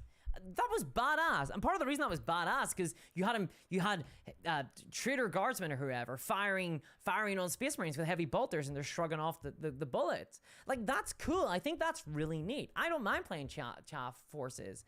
One of the reasons I really like the Genestealer cults is because they have to play really sneaky in order to survive. And I think that's kind of cool. But I don't think that works for a lot of different armies. I don't think it's cool to be like worried about trying to hide all your units behind buildings and things because you might not roll to go first, and so therefore you have to be able to weather an alpha strike or not. That just kind of sucks, and then you just sit and watch your opponent do stuff. I know people who would really love to get their kids into Warhammer, but their kid is not going to sit for like an hour while like waiting for the turn to happen. This happens with I see a lot of board gamers try to get into Warhammer, and this is going to be happening a lot more, guys, by the way. As Warhammer gets more popular, expect this to happen a lot. There's going to be a lot of people who become really disenchanted with the game because they buy a bunch of miniatures, they paint their miniatures, they spend all this time on them, and then they get into the game, and they realize that they spent $500 on a game that they fundamentally don't really enjoy that much. And I think that's going to be a big problem. I really do, which is why I'm going to begin to start telling people that they should play more Tabletop Simulator for sure. Now, here is an element of Warhammer 40k, though, I will say. I've been thinking about it a lot. There's a lot of elements to the game that I enjoy. I really do enjoy it, but I just don't think it holds up to a lot of other army games. Again, first impressions, but this is kind of an issue that I felt in 9th edition. I felt it in 8th. I've been feeling it for a while now. Scythman says, hiding Space Marines. Well, it is war, and for 5 Space Marines in the lore, the enemy has a platoon with heavy weapons against you. I mean, yeah, but like,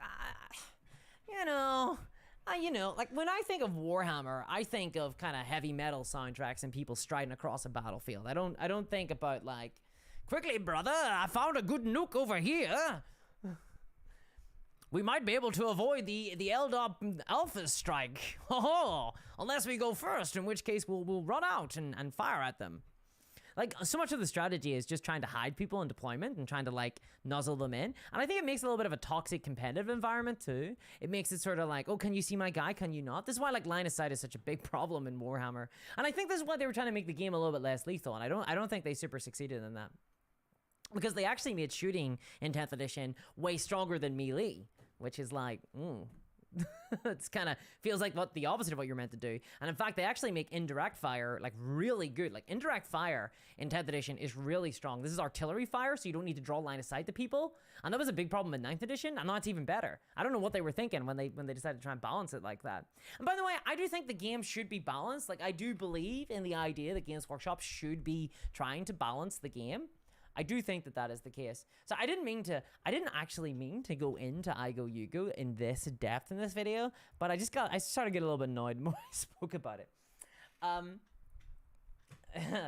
All right. What else then? What else do I not like? I've talked about the Kabalite Warriors. I've talked about the kind of cumbersome interactions and having to make all these different decisions. Terrain. There is a lot of weird rules interactions in 10th edition right now. I kind of hate the ruins rule. I kind of hate it. At the minute, if you... Like, line of sight is so weird in this game. It is so odd. I've never seen a game like struggle for some. I don't know what it is about Games Workshop. Games Workshop and Line of Sight just seem to be like, they seem to be mortal enemies for some reason. Kill Team has this issue as well. Visibility and line of sight and being able to draw who you can shoot and stuff. It's just always really bizarre. Right now, if you have a tank or an infantry unit who kind of touches a ruin, suddenly they can't see outside of the ruin. It's a real nightmare. So it just makes movement and things like that is really cumbersome at the minute. It's really, really, really cumbersome. I'm genuinely thinking of just house rolling terrain stuff. I'm genuinely thinking of just house rolling it because it's wild. Frost said, Discourse hates something. Can't imagine such a thing. Look, here's the deal. Like, there's a lot to like with 10th edition. I do think that it is one of the better versions of Warhammer 40k. Depending on who you are, I think that if you didn't enjoy 9th edition, I don't think you'll like 10th edition. Well, I suppose it depends why you didn't like 9th edition. If you're fundamentally fine with the you go, I go system and you have fun with that, then I think you'll really enjoy 10th edition. I do, from my first impressions. This is not a full review, but I do think that that's the case. I want to play more games because they have really tried to increase the interactivity. They have really tried. So I want to play more games with more opponents, with more armies in order to get a feel for the game. By the way, Combat Patrol comes into this because I feel like this issue of interactivity is worse the bigger the game size. 2,000 points, I think the game gets worse. So that's where Combat Patrol comes in. Combat Patrol has a lot less units in it, which means in theory this shouldn't be as big of an issue. But I'm gonna save that for a future video because I think I've got some spicy opinions in Combat Patrol for sure. But I'm still tabulating that. I've played a lot of games, and I will be honest, I'm increasingly frustrated with Warhammer 40k as time goes on. With a lot of the Games Workshop products, honestly. For a company called Games Workshop, you know, they just don't seem to... I'm really curious as to what the 11th edition will look like, for sure. In terms of the actual edition of 10th edition, by the way, 100% this feels like a beta of a game. From all of the weird rules interactions to the terrain not making sense to a lot of the options that armies can take just being fundamentally worse than others to some of the army rules just not functioning very well or being very fun or flavorful at all. This wasn't ready for release. This game, Leviathan, this should not be out right now. This should be in beta, to be honest. They should have done a public playtest of the rules. This game needed more time to bake. They needed like another 6 months in order to actually... There's like errors in the game. They've already had to update a bunch of the index cards. They just needed to spend more time on it. And unfortunately, I'm almost 100% certain the Games Workshop, the executive side, the kind of financial side, they wanted the game out now. They wanted the game out now. So the game came out now, and it's been rushed. It's not finished. It's not done. And yeah, it's clearly not fit to be released right now. It's definitely a public... It should be in a public playtest. Because they don't have enough playtesters, and there's clearly big balance issues with the game. Some armies are just not fun at all. So I guess there's no excuse because I don't really care about Games Workshop's financial reports, you know? Like, that's not really my concern. My concern is to have a really fun game, the best game that we can get. And I don't think Leviathan, I don't think 10th edition is it yet. I don't think it's done yet. Another 6 months, I think this game would have been a lot better, a lot more fun. It would have been a lot more polished. And there's just a real lack of pride, I think, in Warhammer products these days. I really do feel that. Do you guys remember, do you remember a guy, like, yeah, well, maybe not the best example, actually, because there's some spooky allegations about him, but do you guys remember like the Blizzard polish, right, where Warcraft 3 would come out and games would come out when they were ready? It doesn't feel like this game has that. This game kind of feels like it was sort of pushed out the door half-baked, and the index cards sort of reflect that, and it's really frustrating because the game could be a lot better. The game could be a lot better. Andy says, I find that many people who love 40k have not played other games. I feel like the biggest asset to 40k is the IP. I think the IP of Warhammer 40k is really cool. I think that most people would probably agree that the funnest part of 40k is whenever you describe how your Eldar front flips over that guardsman and chops his head off, right? And I think, honestly, that is that is the best thing that Warhammer 40k does. It has a really evocative setting that's really cool. And there are, like, don't get me wrong, there are strategic elements to the game beyond just deployment. Like, there are, like, I'm playing Gene Stealer cults right now, and how I play them really does matter. And I am thinking about strategies outside, like, off the table. I'm thinking about how to deploy my units, how to best take advantage of the fact that my units kind of suck, but that I can respawn them. There's like a little bit of a cat and mouse game that I've been playing with my opponent on all of our recent games, because my units respawn, his units are super fast. So there's this little mini game that we play where I'm trying to get my ambush markers like far enough away from him that he can't reach. Like, there's definitely interactivity. There's definitely stuff that's happening on the table. There's definitely tactical elements. There's definitely strategies that you can deploy. But ultimately, I keep coming back to this kind of activation issue. It just keeps being a bit of a struggle. Arrow says, do you like tournamenting, or have you ever managed to stabilize a homebrew system with a friend? Me and my friend are also well versed that we could balance the game, but rules we mix a lot. I actually am going to probably have an upcoming video in the future where I try to fix Warhammer 40k, because I think I can, actually. I can fix her. I can make her better. I think I can, actually, but I don't know, so I'm gonna need to play test that. Runs Online says, it's like game releases now, release it in beta and approve it later, patch it up. Yeah, that's all well and good for a video game. I mean, it's bad enough with a video game, but with a physical product where you're selling a book and you're selling an index, it's just not good enough. Like, I don't know why we put up with this. Like, honestly, like, it's not good enough at all to release these things like that. I bought it's how I said earlier, I bought the index cards because it's kind of my job, but I did feel a bit like a chump of paying for these cards at such ludicrous prices for things that I know are going to be changed in like a month or two. So frustrating. It's so frustrating. And it's really annoying because index cards should in theory be a total win. If the index cards were good, if the units were done, if the armies were baked, they were finished, they were delicious, you could eat them, you could smell the apple, then index cards would be like a 5 stars out of 5. 10 out of 10. Like, it would get my seal of approval. I'd be like, yes, we should have been moving the index cards a long time ago, but hey, unfortunately, it just doesn't work. Not if you're selling the index cards, and the index cards aren't done yet. You can't print things that aren't finished yet, right? That haven't been play tested. And what's really frustrating is part of the reason why the game doesn't get play tested well enough is because they're afraid of leaks. Firstly, everything's going to leak anyway, but secondly, they should have released this rule set 6 months ago. They should have released the 10th edition rule set 6 months ago and had people playtesting it publicly. They should have done an open beta. You guys seen the way, like, God forbid I looked at Wizards of the Coast for guidance, but the way Wizards of the Coast have been handling D&D is a little bit better, where they're actually showing playtest documents and soliciting feedback on how the game functions. I think that Wizards of the Coast go too far in what they ask for. It feels like sometimes they don't have an idea of what they want, and so they're just desperate to find anybody with a bit of an idea, so they just solicit too much feedback almost. But I feel like some element of that would be a lot better. Mark Kuhn says, yeah, I downloaded One Page Rules, looks decent.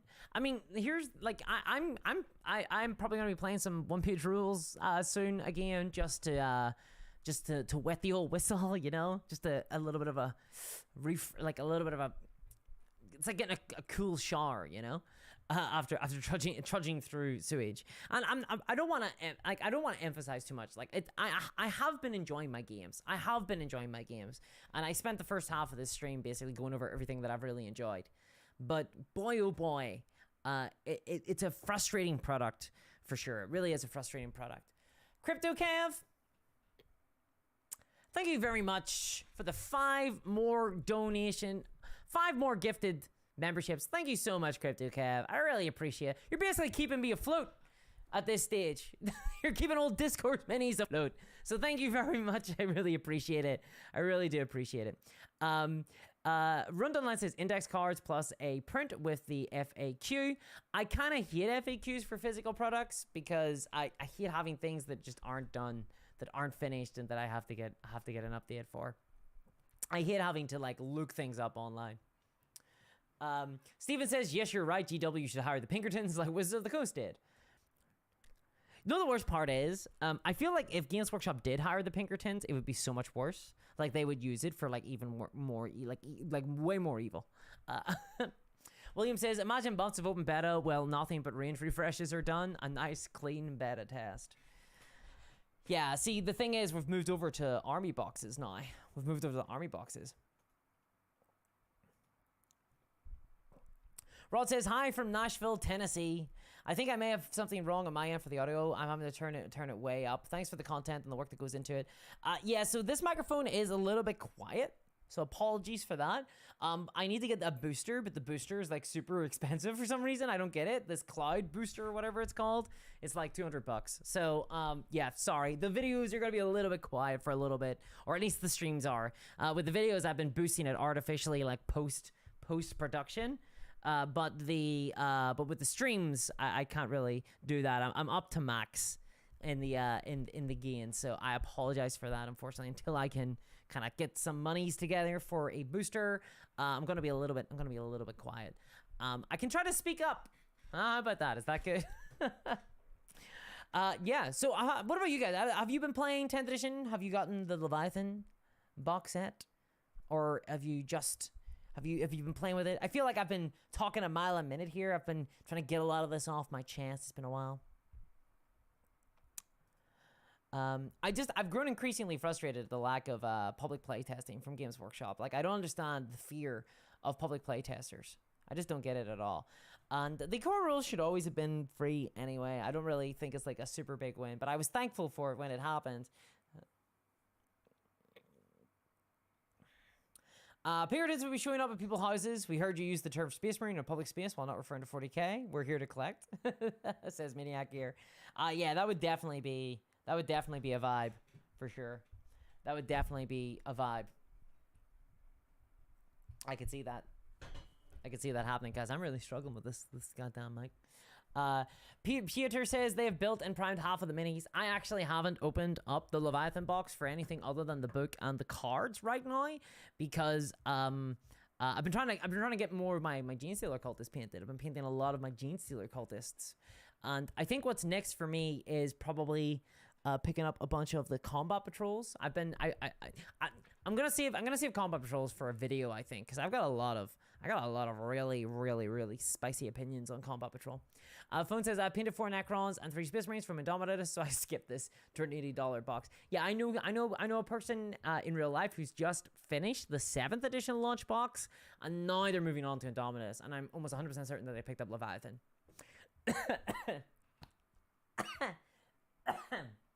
Yep, that's Warhammer, baby. That's Warhammer.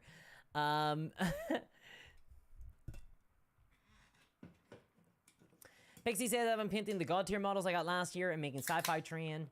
No games, no time. Oh, yeah, lack of games is a real bummer. Like, I live for the games, you know? Like, I'm not somebody who just paints just to paint. I need the games. I need them.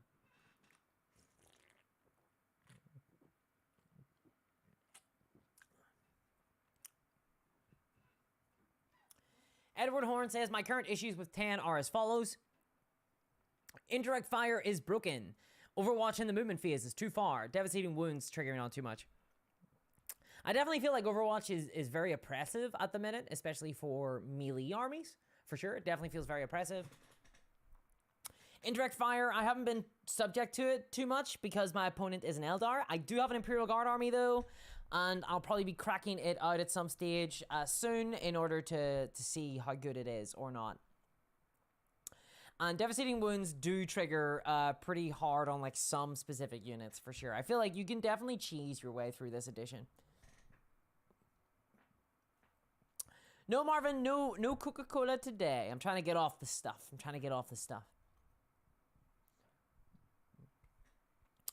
Building the design, loving the sculpts so far, to be honest, says Talos. I think that these sculpts are very nice. I agree. I think that the actual miniatures are very nice. Now, I haven't tried building them at all. I'm hoping that they're a little bit simpler than some of the other models from the Games Workshop range. I've been painting Genestealer cults, and they kind of came out in the 2017, I want to say. I think it was around 2017. And those sculpts are really nice, honestly. They're really nice. They're very simple to put together, not too complicated. I think that they're very, very nice sculpts. And I'm hoping that usually the kind of launch boxes do come with simpler designs, simpler builds, and I appreciate that. As somebody who's been building some guardsmen recently from the new Cadian sets, ooh, jeez, sometimes they're just a little bit too complicated. Like, what's the point in some of the complicated nature of some of this? George Atkins said, just finished the load of Game of Thrones War Machines. Game of Thrones War Machines. Like what? Like the Night's Watch Trebuchet? What do you mean by that? Vincent says, I'm paying attention to the Night Hunt army I just picked up while I let 10th Ed figure itself out. It's going to have some figuring out to do. I don't know whether we're going to see a patch or not.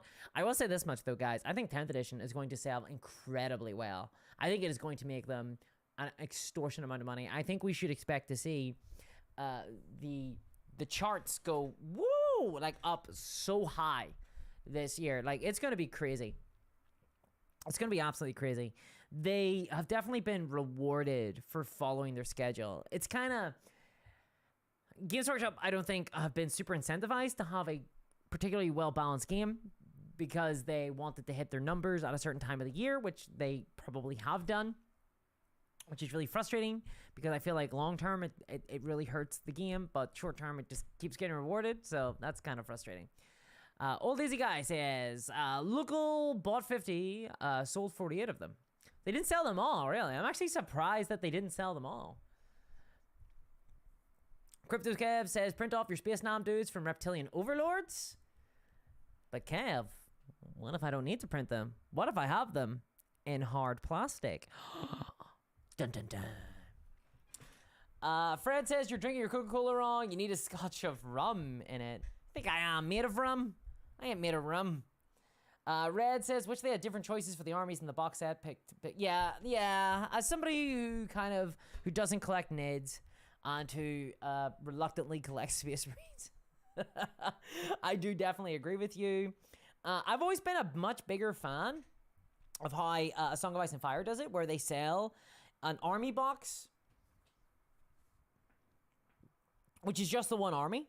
So each faction has an army box, and it comes with the rules, it comes with all the tokens, it comes with everything you need, and a bunch of models for that army, and it's almost a full army. I feel like that's a really cool way of distributing the game. I think it's a really cool way of distributing the sets, and I kind of wish that Warhammer would have that. I guess Combat Patrol is like now the closest thing to it at the minute. Combat Patrol is like the closest thing.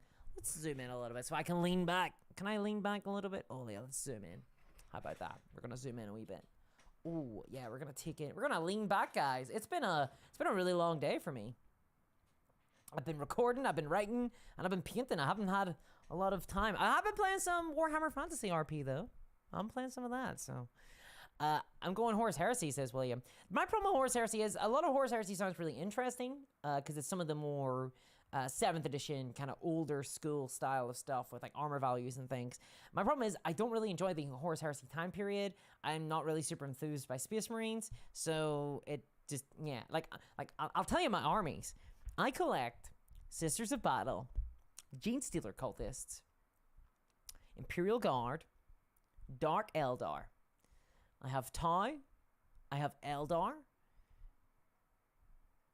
Orcs, and a weird wide variety of other stuff that are all aliens, that are all Xenos. And then I also have a Black Templar army.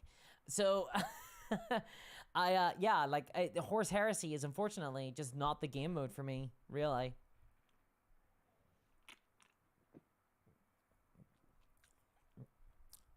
Pinair says, when is the box of Space Marine Lieutenants coming out?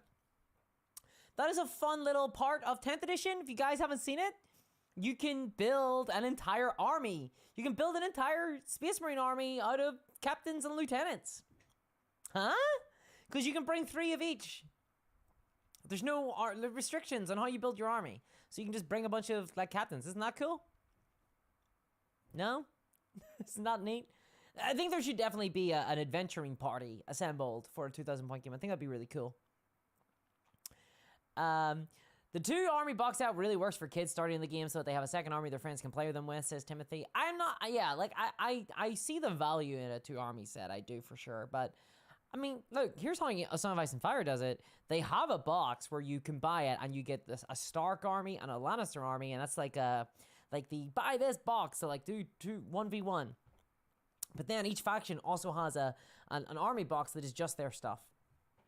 You know, like, I agree. Like, I get why it's useful to have 2 armies, because then you've got, like, a set where you can play against, you know, you can buy that and kind of be done. It's like a boxed core product. I get it. But I also think that they could also do army boxes. Like, I don't see why not, you know, outside of them being afraid of presenting too much value. Kids don't have 240 quid, Scython. No, they do not. And in fact, that's kind of the issue. That's kind of the issue with the launch boxes, isn't it?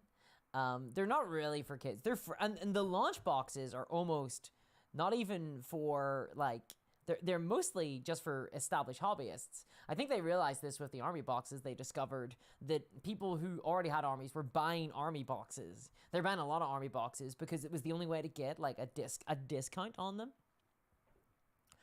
Overboard, thank you very much for the $5 donation.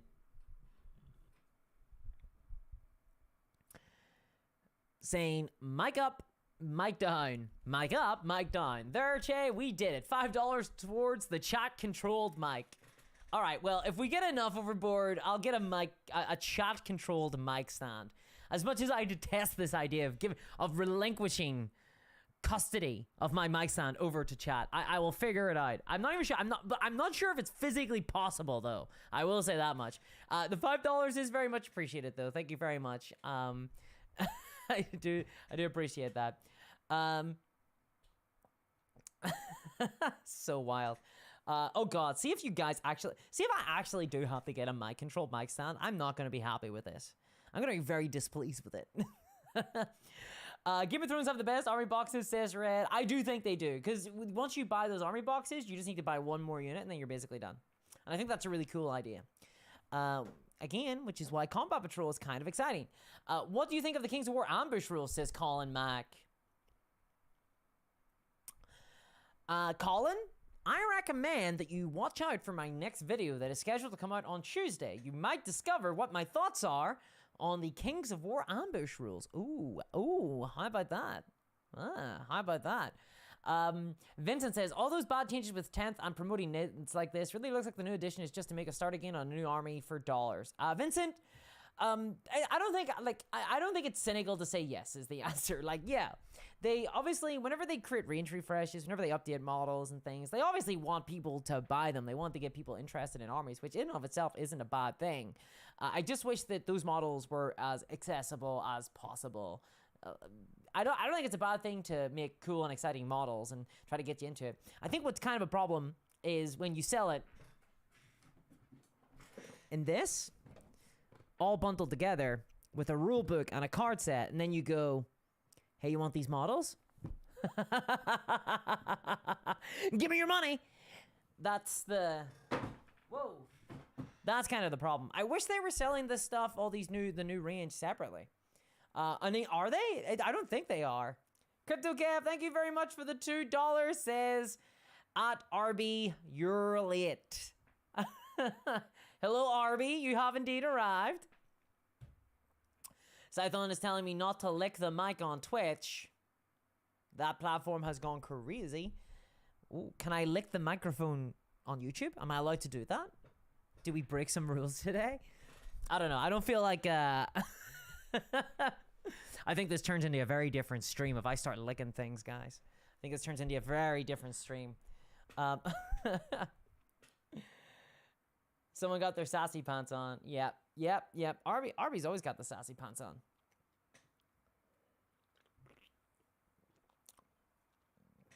Whew.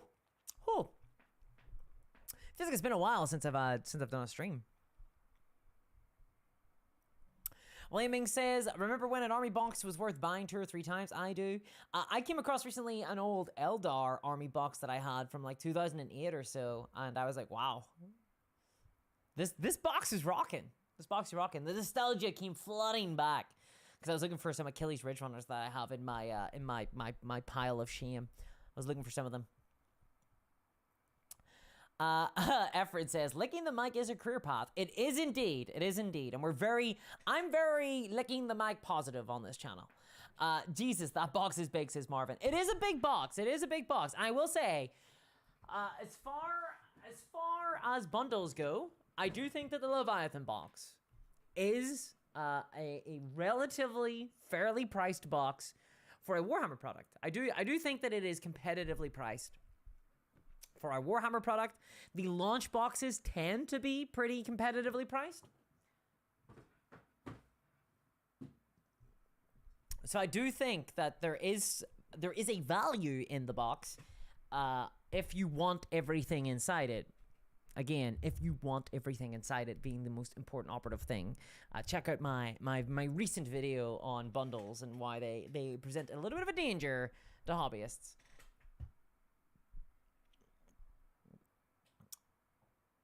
George says they will release most of Leviathan figures starter boxes next year, release them in a weekly magazine. No, they'll release them separately, right? Guys, I can't remember. How did they sell the Indomitus models? No, they're not going to sell them in a magazine.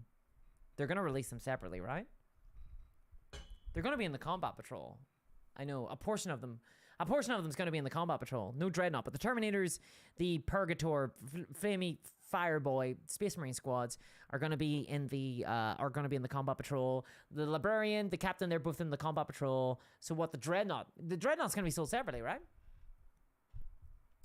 Maniac, no, that box is not helping my space situation at all. It's not. Meta says, so are the Leviathan Marines going into the unpainted Templar pile of shame? They are indeed. They are going in. However,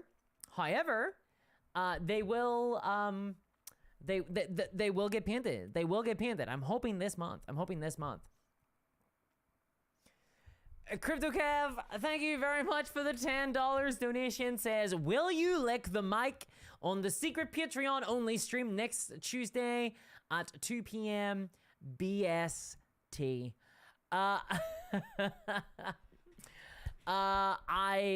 Firstly, it's 7 p.m. BST for the secret Patreon stream next week. And as you well know, Crypto Kev, all sorts of stuff goes down at the secret Patreon streams. Whether or not I'll be licking the mic, you'll have to tune in to find out.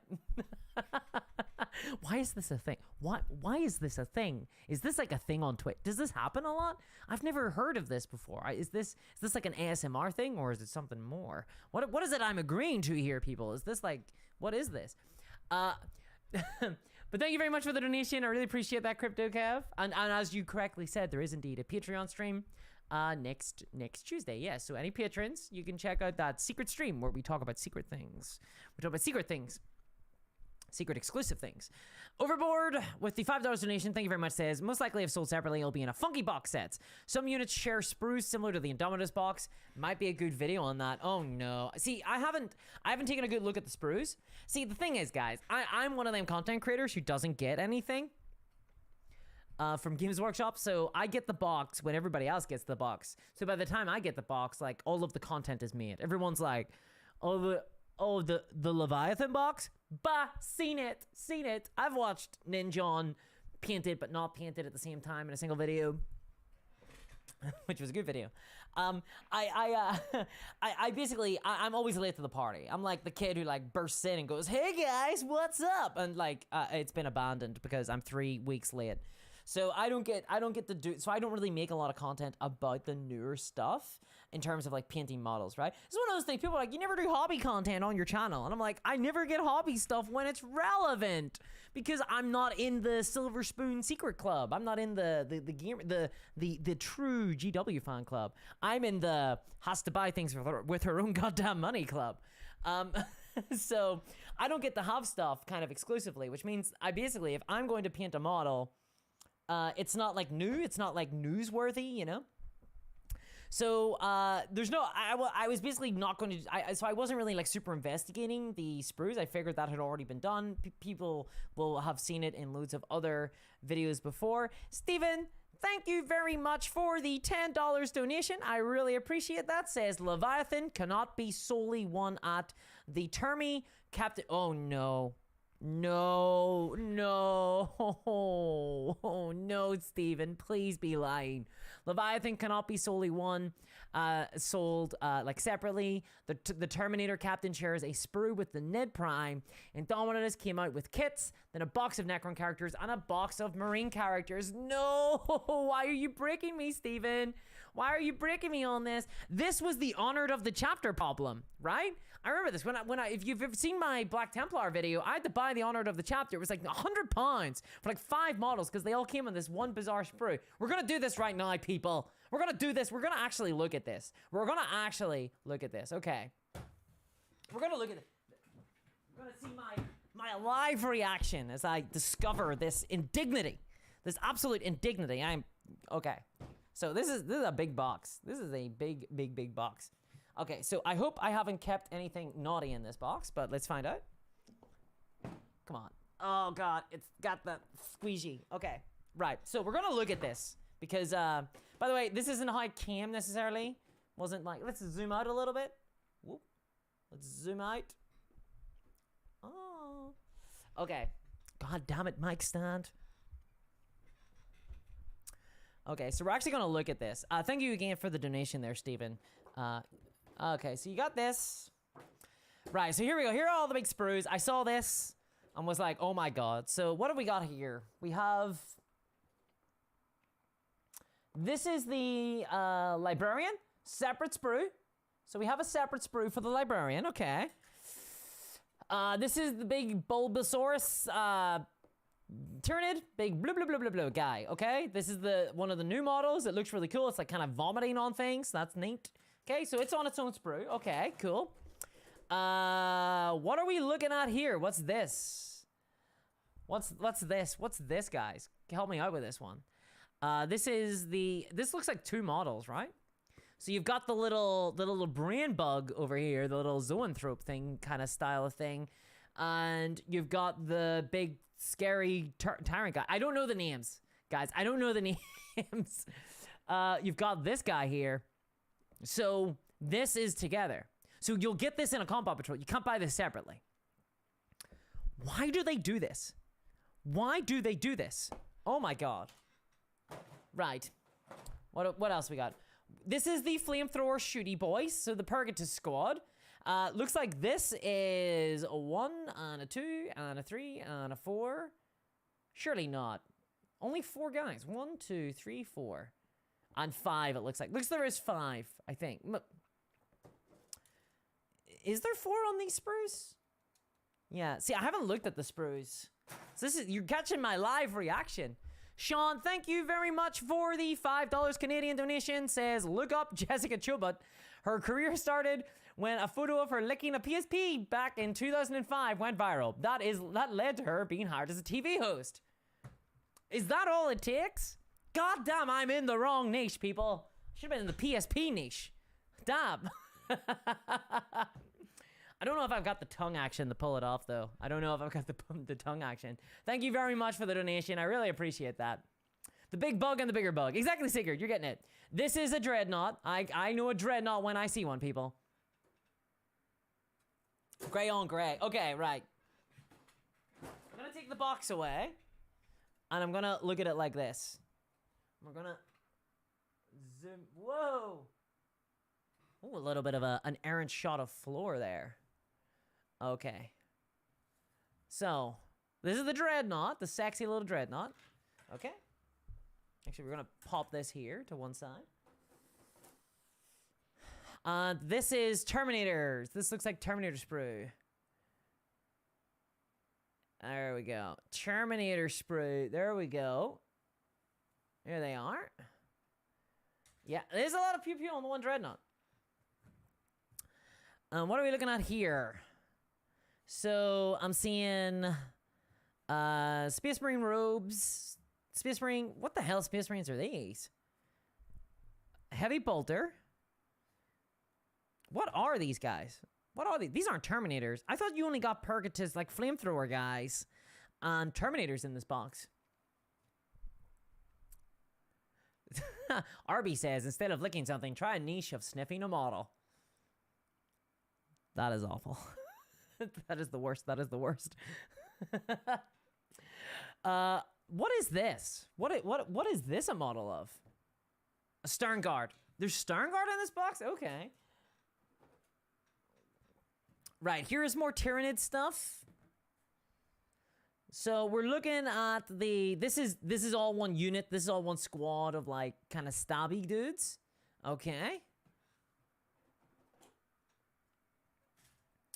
Here are some of the Termagants, just the basic Tyrannid dudes, little Tyrannid dudes. So these can all be sold separately. Like these could, in theory, be sold separately. However, they would need to kind of have this bit here because like 3 of them wouldn't fit in the box, right?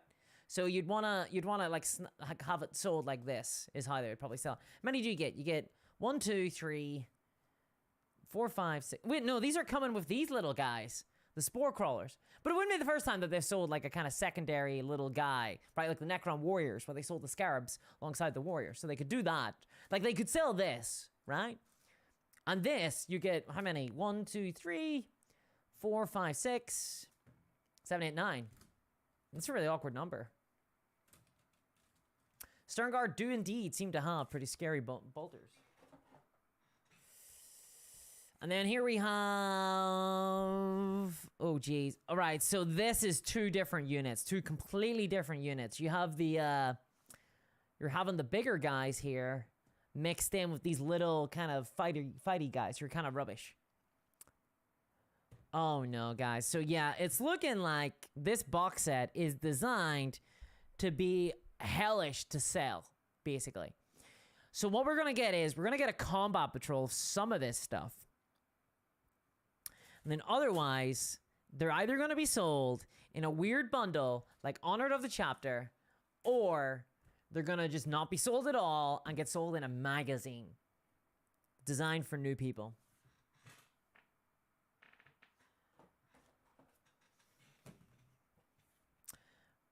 This is probably the most egregious.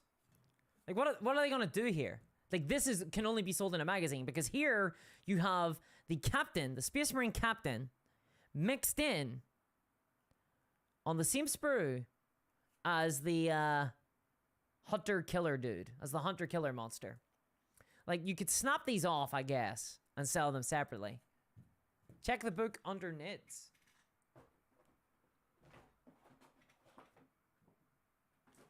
Oh yeah, we have this bad boy, don't we? We've got the...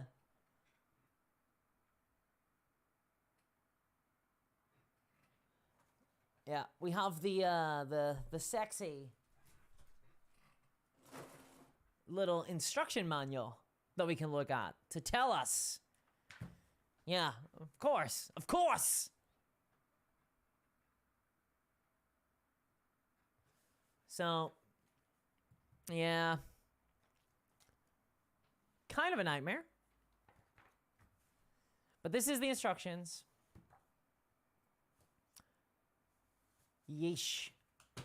Not impressed, guys. Not impressed. Like, that's a bad way to build a box set, right? And, like, they know what they're doing. And they're doing it because it's saving them money on each box.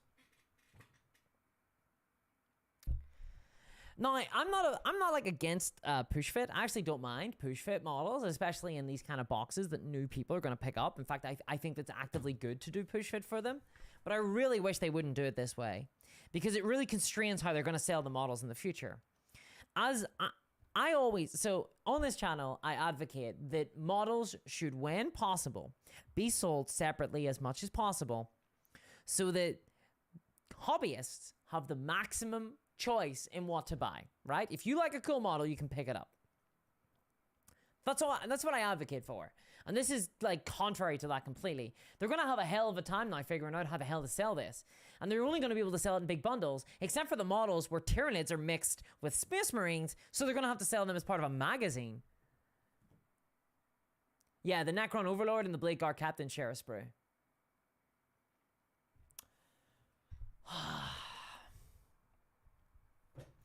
Amu says, push fit can be a nightmare. I find the normal model much easier to assemble. I do agree that can be the case, but a lot of newer people just don't have glue, you know?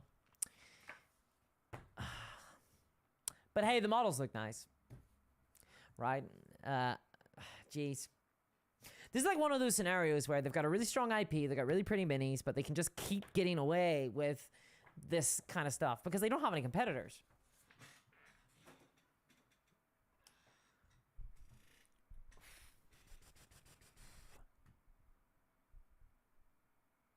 I do hate hunting for components. I really do hate hunting for components. It's like one of the biggest problems for me. Oh, you guys got me. I mean, I assume that this was all kind of brought up in reviews, right? I didn't watch like a lot of reviews of the box. Great, now I've got a big mess of a box to deal with. I assume this was brought up. Like, this is something that people have criticized, I assume, in reviews of the Leviathan box set. Because that is something that should be criticized, right? Like, I'm sure, I assume that reviewers have brought it up as a big flaw in how they're selling it. Because it is. It's like, it's obviously, it's like not future-proofing the box at all. Peter says it's great for older players to just get a breather now and then, and if the models look good, I don't mind monopose if I want to differentiate the pose. I'll kit bash. I totally disagree. I actually find models that are monopose a lot less fun to assemble, where I just have to go hunting in a sprue for the correct piece to put in the correct model. I don't really want to kit bash in order to create a little bit of variation in my army. Every single time I go back to the older kits with Warhammer, I always have a lot more fun building them. Every single time.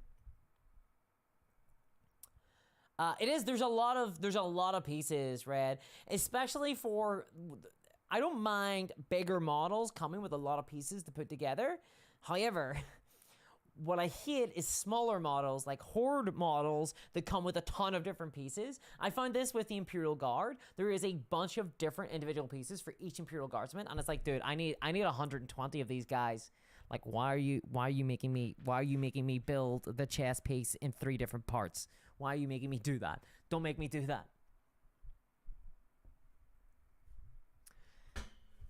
Oh, it's so frustrating.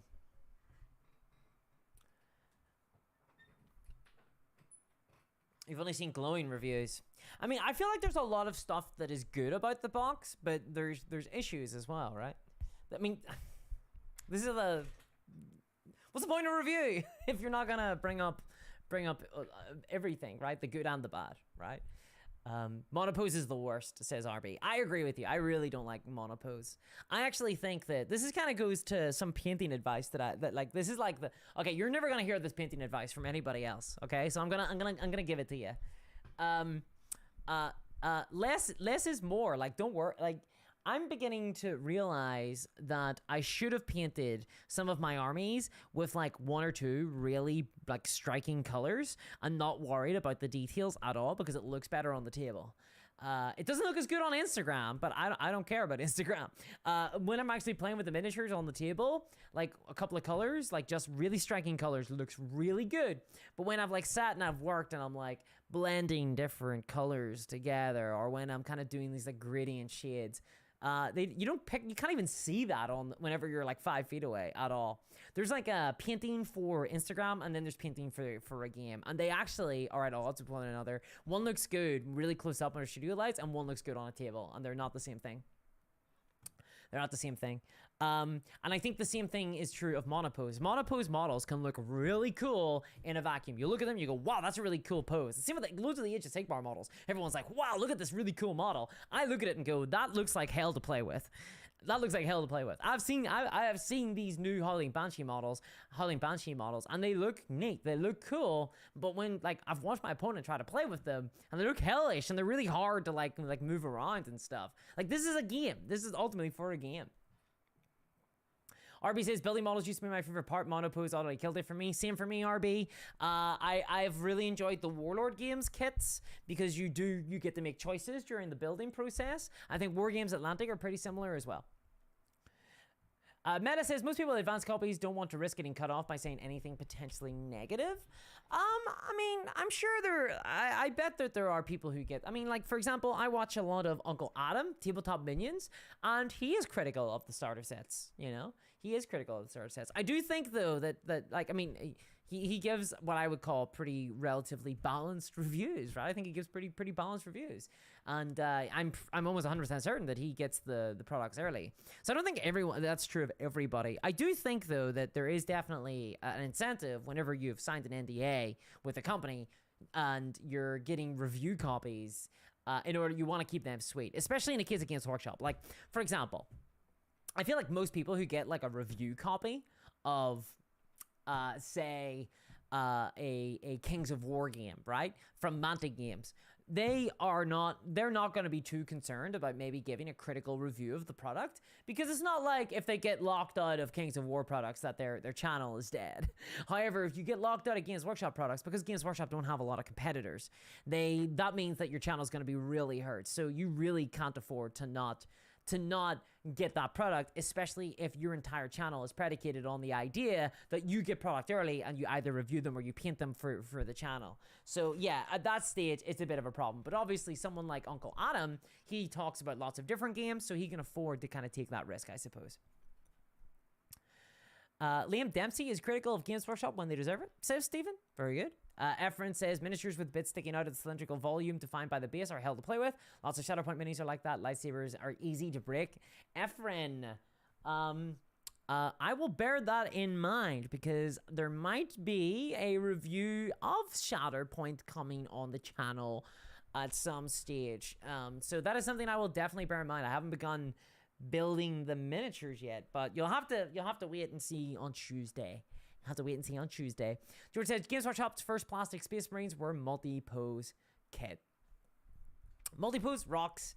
I'm a really big fan of multi-pose, and I kind of hate that it's kind of going the way of the dodo in Games Workshop kits. I know this is not going to win me friends at all. People are going to hate this element, but I genuinely think that Games Workshop kits have gotten worse.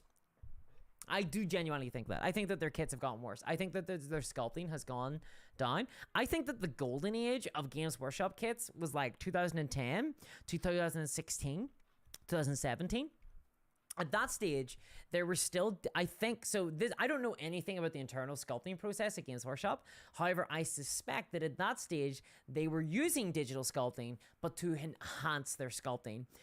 These days, it feels like everything is completely digital sculpt. They have an online library of assets that they tweak here and there. So you're constantly seeing these little greeblies show up in all these different models, all these little superfluous details. All the kits are designed to be as dynamic looking as possible whenever you take a picture of them close up. They basically want to hype them up on like a Warhammer community post or look really good on a Twitter post painted up. But otherwise, the models just aren't very fun to put together. They're not very fun to paint, and they aren't very fun to play with, in my opinion. I really feel like as kits, as miniatures, as functional miniatures, I don't think that the miniatures are as good anymore as they used to be. Genuinely think that. I know that people really love the new kits, but as somebody who plays with them a lot, I think they've actively gotten worse. I really do. I feel like they've lost a lot of talent. Efren says the mic licking channel or the regular channel. We're not changing up channels here.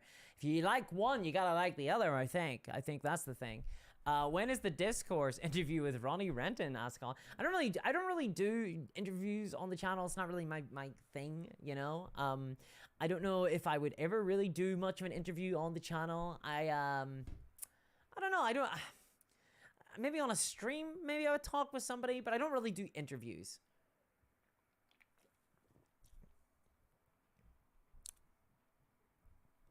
I hate assembling and painting GW minis, especially now I've dipped my toes into other company stuff, says Pixie. Genuinely, I find a lot of other miniature companies funner to build. That some are worse to build. You know, like it's not all sunshine and rainbows. It's not like every other company is better than Games Workshop. That's not true at all. There are some companies that have way worse building than Games Workshop. For example, if you buy one of the older Night Models kits, oh boy, I hope you like pain, because you're about to experience it. For sure, you're about to experience a lot of goddamn pain. Those models are really tough. Frankenstein says digital sculpting is used for sprue optimization on cost savings. Yep, 100%. And that's why they're so unintuitively kind of put together. Model, like I find that building models takes way longer these days because I'm constantly having to like look at the instruction manual and finding where the sprue is, like where the piece is on the sprue, and it's not where I would think it is. It used to be the case that what you would do is you would just be able to like clip off all the chest pieces and all the legs and then each arm and just begin fitting things. Like you could just intuit how to build the models, but not so much these days. They're like way more complicated. Aamu says, older kits are fun to put together. When I look at the model, I usually know how they've been put together, exceptions aside with loads of bits. Loads of bits!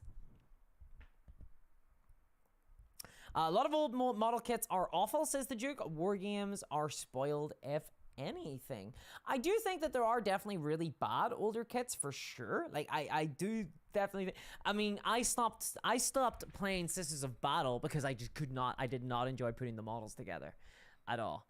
Tyler says, love to know why some of the index cards are £15 and others are less. I'm assuming that the argument would be that the ones at £15 have more cards in them. So I think that the Space Marine one is £15. I haven't actually really investigated it. I assume the ones that come with more actual cards are more expensive. However, I still think £15 is pretty pricey. Pretty pricey. Cryptocat says, model assembly is my least favorite part of this hobby unless it's terrain. I like terrain. That's so weird. I'm like the complete opposite. I like building models. I hate terrain. I hate assembling terrain. I just want terrain to come pre-built. I just want terrain pre-built, pre-painted. I don't want to worry about terrain. I hate working with terrain. I really do. Really do. Woof. All right, guys. Alan says, the nice models are like making a classic military model, like a fighter plane or a battleship. They are nice, but it's a lot of work. It really is a lot of work. A lot of, like, sculpting. You've got to do a lot of physical labor yourself.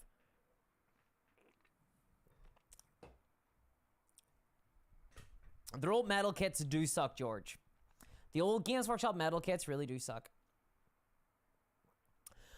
Arby asks, is there anything in the Leviathan box rule-wise that isn't already available for free download?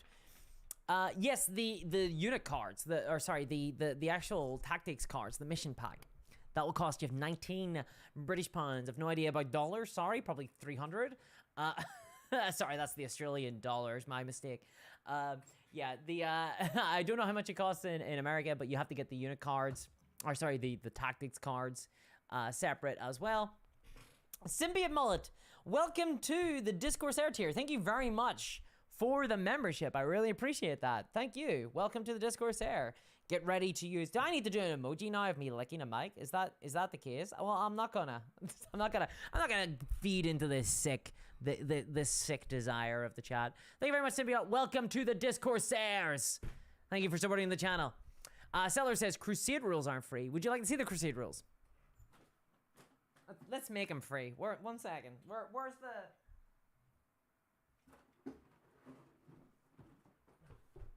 Where's the book? What the hell is this Leviathan book? What the hell have I done with it? I've lost it. It was really big. How the hell do you lose the Leviathan? Oh. Find it. Okay, actually, I want to talk about the Crusade rules a little bit because I think it's a little bit of a rip. I think it's a little bit of a rip. All right, let's pull up the Leviathan book here. Let me show you this. So, Leviathan. So you'll notice that this is the Leviathan book. This is not the core rules. Let's zoom out a little bit. So this is not the core. Well, it is the core rules. So there's more to this than if you just buy the Warhammer 40k rulebook. There is stuff in here that you will not get.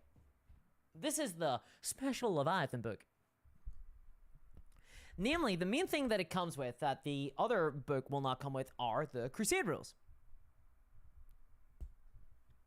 And you can't get that. You'll have to buy that separately. I think it's £35. So I'm going to show you what you get for your £35. Let's see. So this Combat Patrol. By the way, can I just mention this? So... All right, you look over here, right? You look over here. This is the core rules here, right? Zoom in. So you zoom in, you're like, okay, I want to find out how to make attacks. That is page 19. I'll just go to page 19. Wait, what the hell? Okay, that's page 12. This is page... nothing? There's no page numbers? Where are we on page number? We are now on page number nothing? Page 30. What the hell? There was no rule. There was no fight rules. The core rules themselves are in their own little section that have all got their own numbering.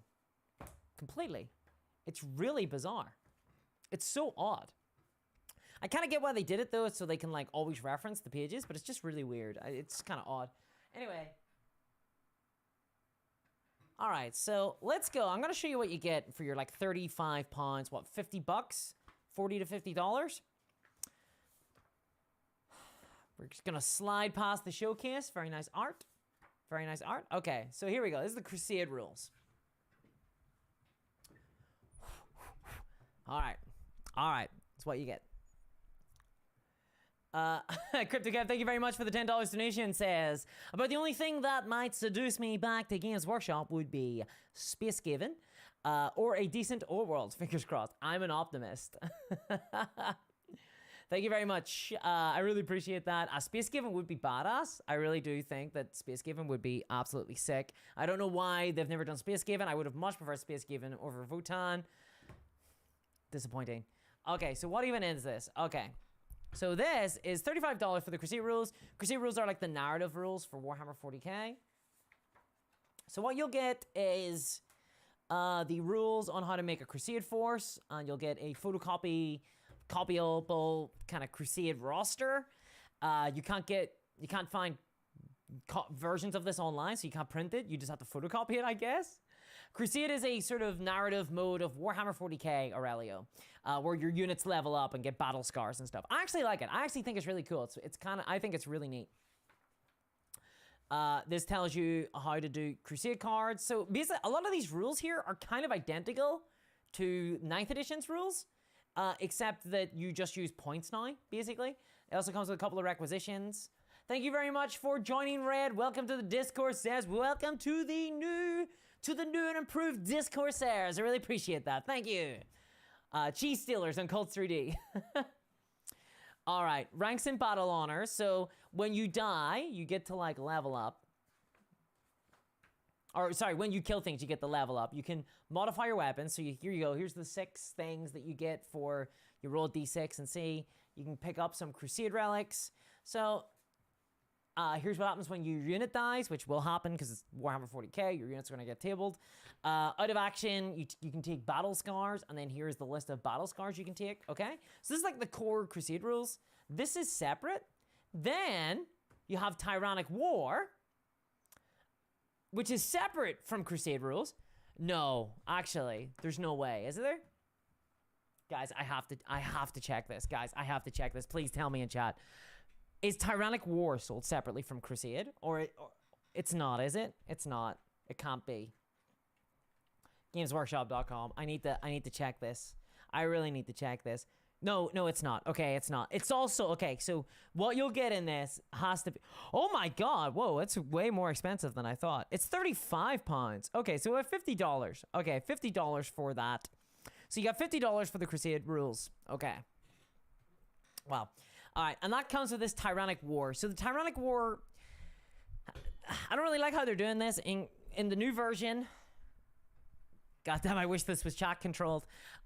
In the new version of Crusade, it's kind of like a season pass. So each season is going to be different. You know, there's going to be, instead of doing the Crusades based on your army, you're doing it based on like the context, the lore. So I guess forget about creating your own dudes and doing that. So you got the Tyrannic War, and this is what you're paying for. You got an introduction. You get some battle traits. You get 6 for infantry, 6 for mounted units, 6 for monsters. You get some relics. Okay. You get some... This season is all based on killing monsters, hunting monsters, and being monsters.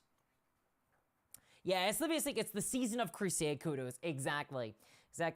And then if you're a monster hunter, which is just a guy, I guess, you can go down this talent tree if you're leveling up, down this upgrade path, And then if you're a monster, you can go down the Striding Behemoth one there. That's just a little bit different.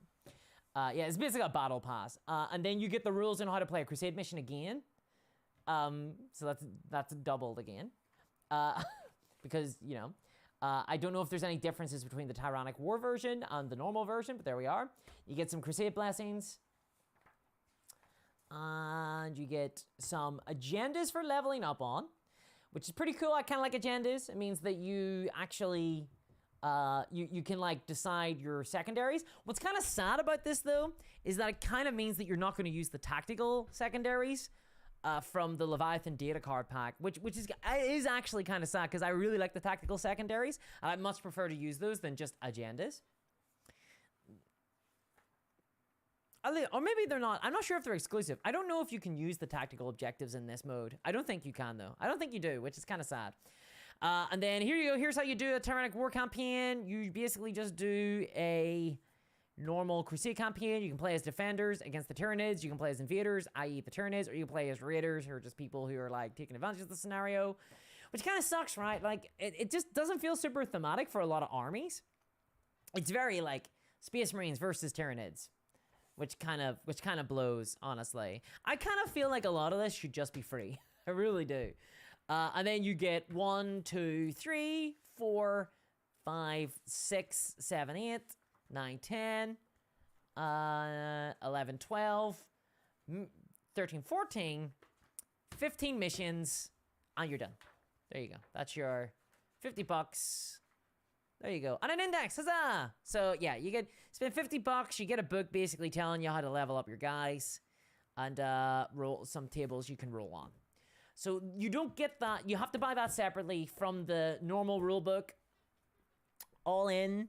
If you want to buy the 10th edition essentials, which is the rulebook, the Crusade rules, and the data, like the kind of objective cards, it's £94. In America, that will be. Let me check that for you now. In America, that will be $158. Oh. Ooh, that's pretty pricey. That's like a lot more than most starter sets that come with a lot of minis. Like, hold up. Can I just check something, guys? Can we check something? So, all right, so here we go. Let me see. Make sure that this is. So here you go. This is the 10th edition essentials here. Oh, why am I not here? Where am I? Boop. There we go. Hey, it's me. It's Discourse. So this is under $58, but I want to check. I want to check out Blood and Plunder starter set. How much is the starter set? Starter set. Hey, let's see. How much is the starter set? $145, guys. Guys, you could buy the Blood and Plunder starter set for buying a couple of books. Do you know how big this starter set is? It's absolutely insane. Like, let me show you how big this is. I'm going to show you. It's bigger than Leviathan.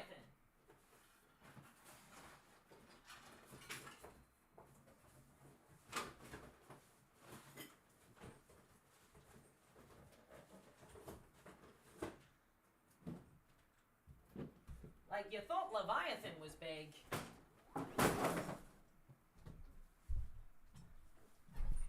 Here's the Blood and Plunder starter set. So you could buy this instead, which comes with 2 ships, 2 crews, the rulebook, all the data cards, basically everything that's included in the Warhammer 40k Essentials, but you also get the 2 ships and a bunch of guys, a lot of guys. It's really big. Like I don't have a banana for scale. It's really big. It's basically like the Leviathan box in width or in like height, but it's kind of twice as big, twice as big. pretty wild. It's pretty wild.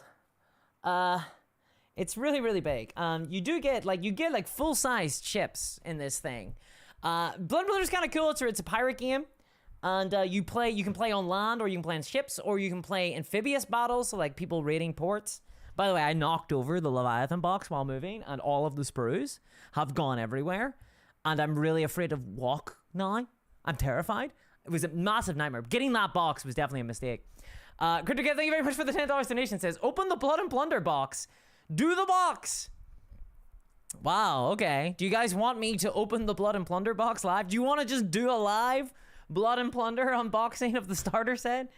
How much was Leviathan? Thank you very much for the donation, by the way, Kev. Really appreciate that. So Leviathan, how much was it?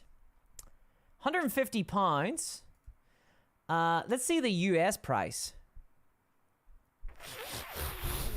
What? Oh, $250. Hold up. $250, guys. Yikes. £150 I thought was okay. Wow. So the Blood and Plunder set is $100 less. Really? Wow. Okay. Wow. My problem with unboxing the Blood and Plunder, guys. Yeah, it's £95 for Blood and Plunder for the UK folks. So just FYI, by the way, this is a review copy, so bias and such. But as you can see, I haven't really gotten a chance to open it yet. Guys, I can't do an unboxing of it. It's like too big. It's too big. It's too big. What I will show you though, at the very least, I want to show you this. I want to show you this. I want to show you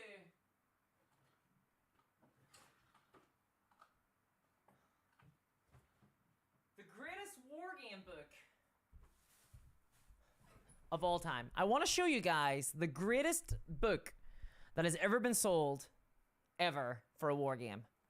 Behold, the Blood and Plunder special edition rulebook. Guys, this book is the best miniature war game rulebook I have ever encountered. Firstly, it is a bound book that looks absolutely beautiful. But not only that, but it is actually created on old parchment pages. And it feels like old, rough parchment. It's absolutely incredible. This is how you do a limited edition book. It's absolutely fantastic. It really is fantastic. It smells delightful. It smells delightful. Get that 5D stream going, guys. And what you'll notice as well is if you look at the pages, they're all uneven because it's like done as if it's like an old piratey kind of book. So the parchment pages are all kind of, it's thick, heavy parchment. It's really, really cool. It's an actual pirate book. It's really cool. Look, it's all stained. It's so nice. It's really, really neat. It's just really, really cool. I had to show that, sorry. It does feel like it would have a treasure map. Are they still selling it? I'm not sure. They did send me out a review copy with this. So this isn't, you don't get this in the starter set. What you get in the starter set is the kind of main rule book. But this is like a separate thing. I have no idea whether or not, let me double check. We've kind of gone off the rails with this stream, but hey, why not? Let's talk about pirates for a hot little second. Blood and Plunder, I'm not sure whether or not you can get the rule book still. Let's see. Oh, you can. So it's $99, which is pretty pricey. So it is pretty pricey. That's quite expensive. But the book does feel nice. It is a nice book. It does feel nice. And it comes with, I believe it comes with everything you need, actually. I think it actually does. Let me just double check. I think it comes with, yeah, it comes with all the faction rules. So the pirates, the legendary pirate like kind of stats and things, the kind of unit lists for what you can do.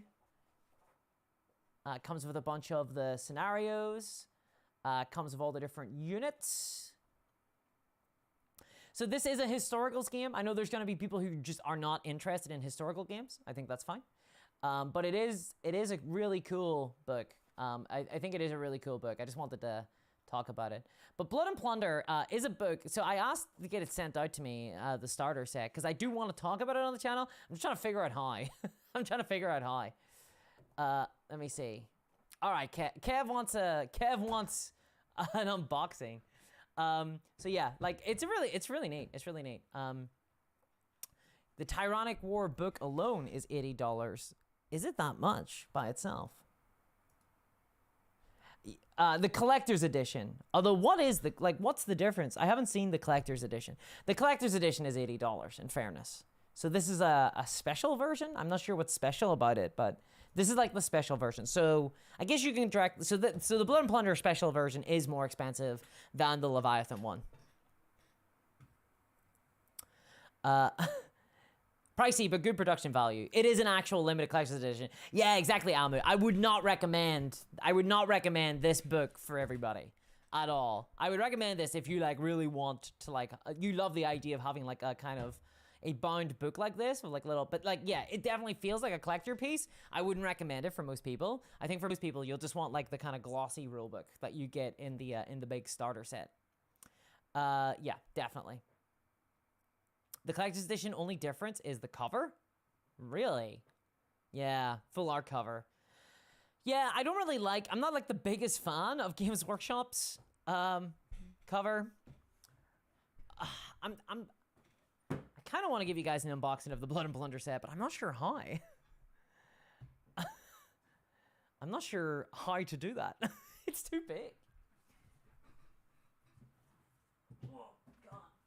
It really is big. I can give it a go, I guess.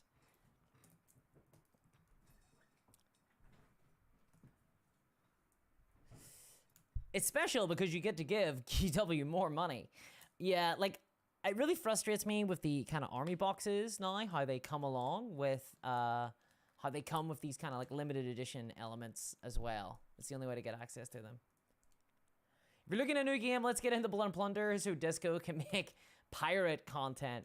I haven't played the game, so I don't have a review of the game. I can't give you like my impressions of, like, I can't tell you whether or not the game is fun. I will say though that I have read the rules and it does look fun. It does seem to be fun. It does seem to be fun. Oh my God, there really is some girthy plunder. Thank you very much for the donation there, Kev. Thank you. Oh God. Guys, this thing is too big, I think. Like, let me, oof. It's, God, I can't even turn it around.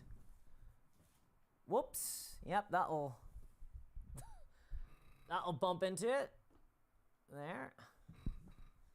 Okay. Guys, this is too big. That's what she said. Ho, ho, ho, ho. Do your bestest Jack Sparrow impression? No, Matt, you're gonna have to donate for that one. You're gonna have to donate for that one.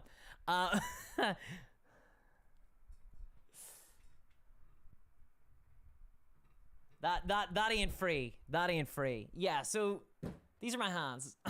This is, I'm not even too sure how the hell I'm gonna open this up. Let's have a little look. Oh God. This is not a Warhammer product. Well, it is. It's part of the Warhammer hobby, isn't it?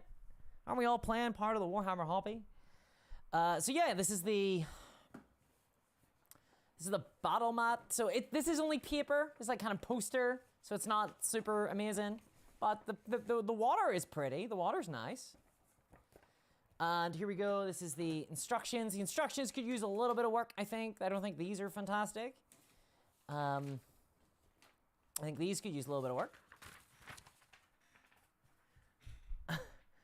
And then these are some boxes that come with sprues.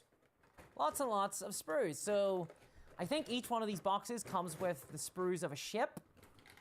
So you can see there's the kind of the deck of a ship. That's how big it is, by the way. So it's going to be, God, it's probably going to be bigger than a, yeah, it's going to be bigger than like, it's about a Rugel Dorn size. Maybe a bit bigger than the Rugel Dorn. And then there's a little bit. And then each box comes with a sprue, with sprues for 10 guys. So it looks like they're kind of similar posed. Yeah, it's a lot of it. And then the exact same thing is in the other black box. I hope you're happy, by the way, Kev, because the moment I open this, it suddenly becomes a project I need to do. Oh, God. Try to get this back in. There's so many sprues of plastic. Yeah, they would. The ships would go well with D&D. I've seen them. They are very well sized. They are very, very well sized. So this box is just exactly the same thing. So it's just doubled down for the same. You got another ship and another. I think it's 10 guys, or yeah, it's another 10 guys. There is something here I want to criticize though. Let me see, where is it? Because I saw this. Yeah. So remember earlier we were talking about the Leviathan box. Well, Games Workshop aren't the only ones doing it. This is Maynard, and this is Blackbeard, and they're both on the same sprue. So I don't know why this is going to cause them issues.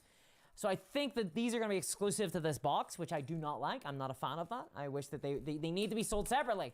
God damn it. I don't know why people, they keep insisting on putting these starter boxes with exclusive miniatures. And I think it's to get established hobbyists into buying these starter sets. But like, let's be real, most established hobbyists are going to buy them. Unit cards just come in the box because of course they do. Obviously they do. Games Workshop, obviously the unit cards come in the box. You can see they've got all the special rules that actually hit them are explained on the back of the card, which I think the index card should have been. You get the stats of the ships as well, because of course you do.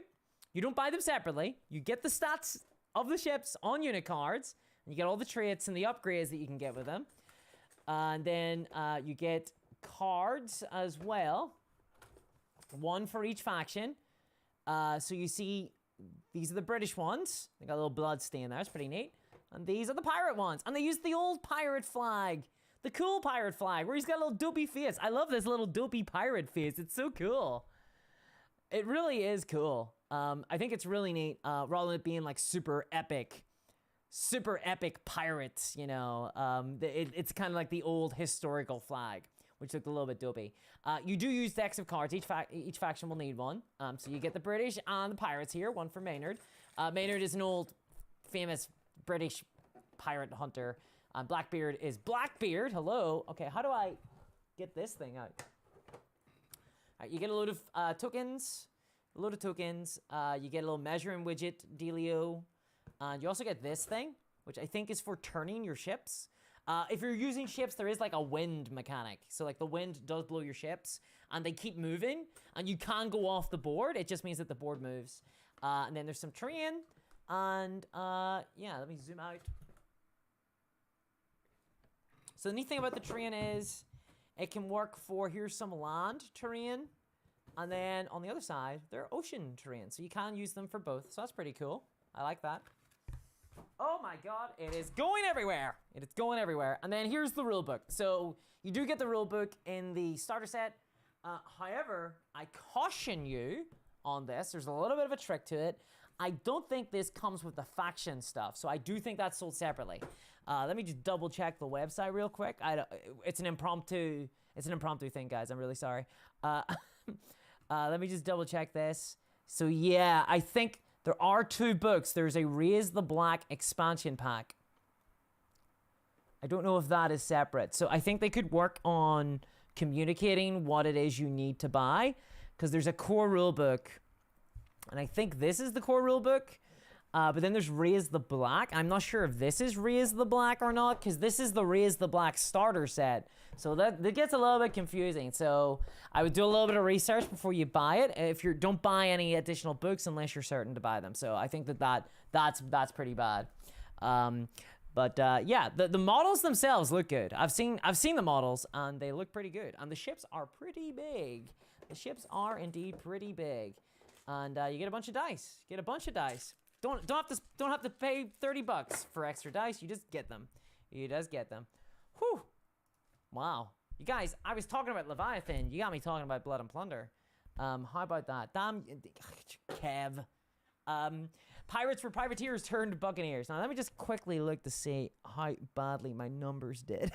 How many people left?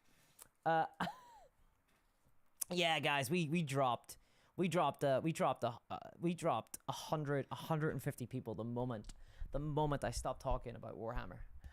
Yeah, the moment I started showing pirates, dipped. That's frustrating. That's like a problem, I think. I think that's a problem for wargaming. Because you can show, you know, like all these different value sets. And it's not like anybody has to be interested in something. You know, you might not be interested in pirates. That's cool. But it's a bit of an issue when you start to try to talk about anything that isn't Warhammer and people are immediately just not interested, you know? It's hard in this space to talk about anything that isn't Warhammer. For sure. I'm actually going to talk about it a little bit on Tuesday. Yeah, you regret nothing, Crypto. Yeah, you regret nothing. Blood and Plunder's now on your wish list, William. Well, I'm glad. I want to make content with this box. It's just that I'm not sure like what to do with it, you know, because I'm not like a hobby channel. This is feeling more like a Patreon stream now. This is where I open up more. I talk about but like I'm not sure what to do with this because I don't really hobby that much. I don't do like a lot of hobby content. It doesn't perform well on my channel. So people don't tune in for that. So I don't really know what to do with it outside of just reviewing it maybe. Because I think it is a good starter set. But that means I'll have to put all the models together and build them and like, yeah, so that's a little bit. I think building them and putting them together is one thing. I could do that. I think painting them though is going to be just a bit of an ask right now because I've got so much stuff going on. Yeah, it's really rough. They clearly left to buy the boxes, Silvis. Oh, I wish I had your optimism. Silvis. Yeah, so I'm a big proponent. I'm a big advocate for being a variety gamer, of playing a variety of games. I think it's super duper healthy. I think it's super duper healthy for sure. But yeah, I hope that if anyone's who's interested in Black Sails, I hope that you maybe like, you know, if you're interested in it, I hope that helps you so that you can actually see what it comes with and you can compare it. And I think anybody who isn't interested in, even if you're not interested in Black Sails or a historical war game, it's interesting, I think, to get a little bit of a context for the starter sets for Leviathan, right? And for the price of things. If you look at the price of that big box that comes with a lot of models, it comes with 2 full crews and 2 massive ships. Like, they are big. They're really big ships. And 2 hero characters and the rules and the dice and all the cards and things. Like, everything you need. You get all of it. And it's all coming out for... what? $150? $150? You know, $100 cheaper than Leviathan. And here's the thing. I think Leviathan is actually pretty good for Warhammer. I think Leviathan is like probably one of the best products you could buy for Warhammer right now in terms of value and the amount of models you get bang for your buck wise, right? Grandpa says, I left because my BB is crying, not because I don't like pirates, if that makes you feel better. It does. I'm not saying that anybody should have to like anything as well, by the way. I'm not being like oh, you just like Warhammer, like that's lame. I'm not saying that's the case, but it's just the reality of being a content creator on YouTube is that the moment you start to talk about anything else, I'm a fan of a lot of different content creators on this space, and I actually follow and I watch a lot of painters on YouTube, and there are some painters who I know, some content creators that I know because I've spoken to them, who are actively trying to do stuff that isn't Warhammer, and you can look at the views. You could look at the views on the videos, and you'll see that it just does not perform like half as well. And I remember there was a big conversation piece about this last year, but it's just a reality of the platform. So I'm really glad that Warhammer is becoming more popular. I hope that it translates into a variety of games. But yeah, it's a bit of an issue because it means that Games Workshop don't have any competitors. They don't have any competitors. Like Games Workshop have a monopoly on wargame market, and we see the result of that. It means really expensive prices. It means exclusive box sets. It means limited edition runs that are then bought up by scalpers, who do the logical thing of selling it for even more money, because they're limited runs and there's not enough to go around. What if you can only afford one game and Warhammer 40k is the only thing played, says Peter. I'm super sympathetic to that. I know that there's a lot of spaces. There's a lot of there's a lot of hobby stores and things like that where people are only really playing Warhammer. Like, I totally sympathize with that. I used to play at my local Games Workshop store a lot, and you can imagine that there was only one game being played there, and it was Warhammer 40k. Even fantasy was hard to get a game in on. Like, I'm totally sympathetic for that. And if you can only afford one game, I mean, like, the problem with that is Warhammer 40k kind of makes it the case that it's really hard to afford a game other than Warhammer 40k. Like, the reason I have this starter set, like, I have a review copy here, and you guys will see on Tuesday. I can only cover, like, I can only play a lot of other games because of review copies, basically, because I get sent out these copies to play them. I couldn't afford to play a bunch of these other games as well, but I will say, without a doubt, the most expensive game on the market is Warhammer 40k.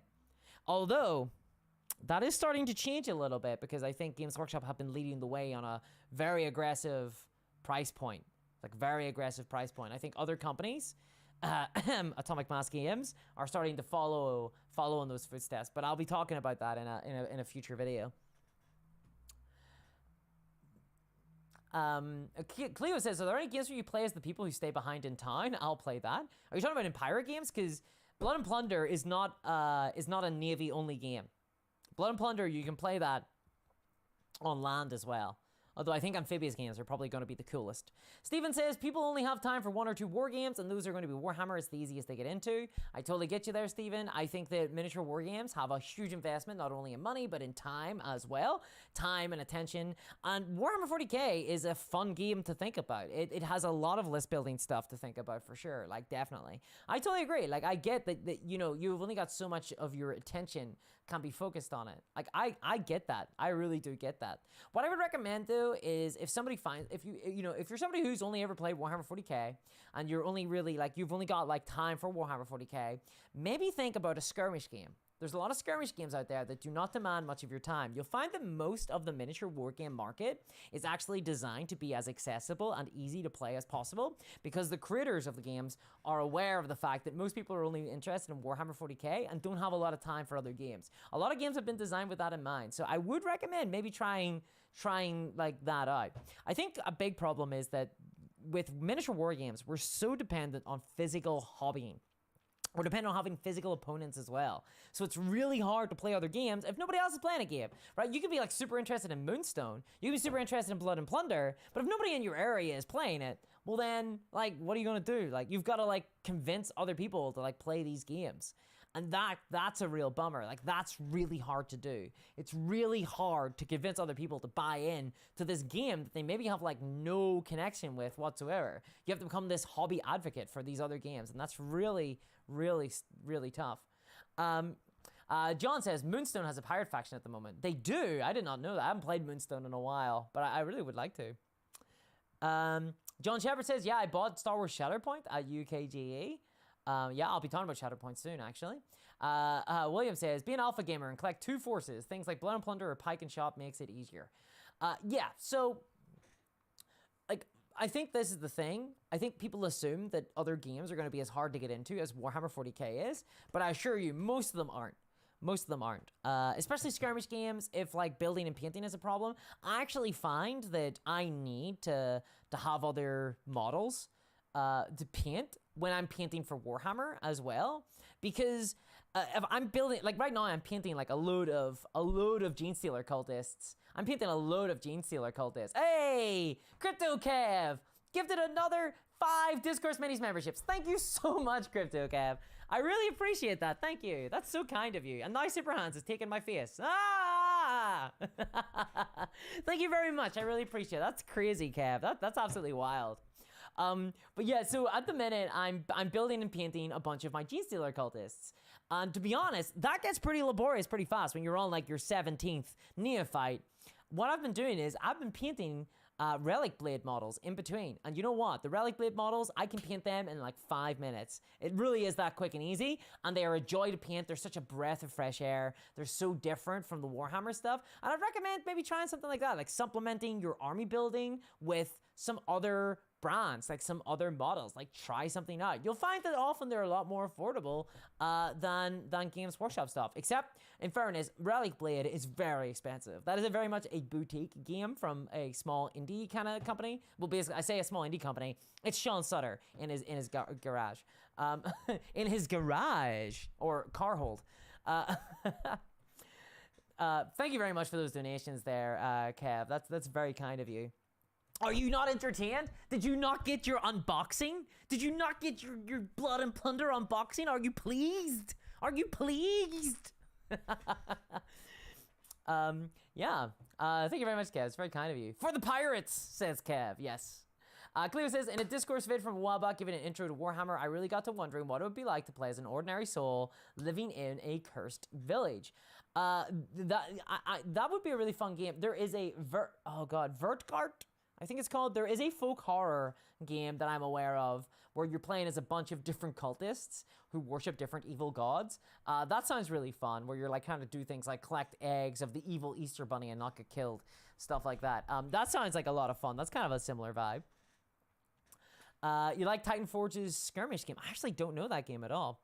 Was that a Simpsons reference I heard? Say as many wargaming, Josh? It might have been. It might have been. Yeah, Simpsons rocked it. La-di-da. Justin says, I got my values worth of today's vid too. That's right, 2 unboxings. Yeah, like, I try not to do a lot of unboxings on the channel. I don't think they often add a ton of value. Just because, like, unboxings are really easy to do, right? Like, you just open the box. Which is fun and all, but I don't think that, like, I personally love to watch unboxings, like myself. I just really like it. It's like hobby ASMR. Like, forget licking the microphone, people. I like to watch people open boxes of minis. It's like watching someone at Christmas open a present that consists of the Batcave from Batman Forever.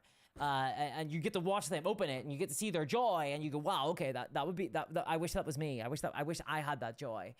But you don't have that joy, so you've got to like steal the joy a little bit. You got to like, you're kind of like a Dark Eldar, you know? You're kind of like getting a little bit of the joy. That's what I really like about unboxings. I get to watch other people be really happy and get loads of miniatures, and I like to get a little bit of the vicarious sort of living from them. But yeah, so I really like unboxings, but I don't think that unboxings are something I do. I don't do it often on the channel. Because I just don't know like how to add value there outside of just like, here's what you get in the box. But a picture would do that. Is kind of my problem. Of course I'm entertained, as is George. Yeah. Efren says, unboxing is smut. That's a really strong, you've got a really strong opinion. Do a reboxing, says MMR Self-Destruction.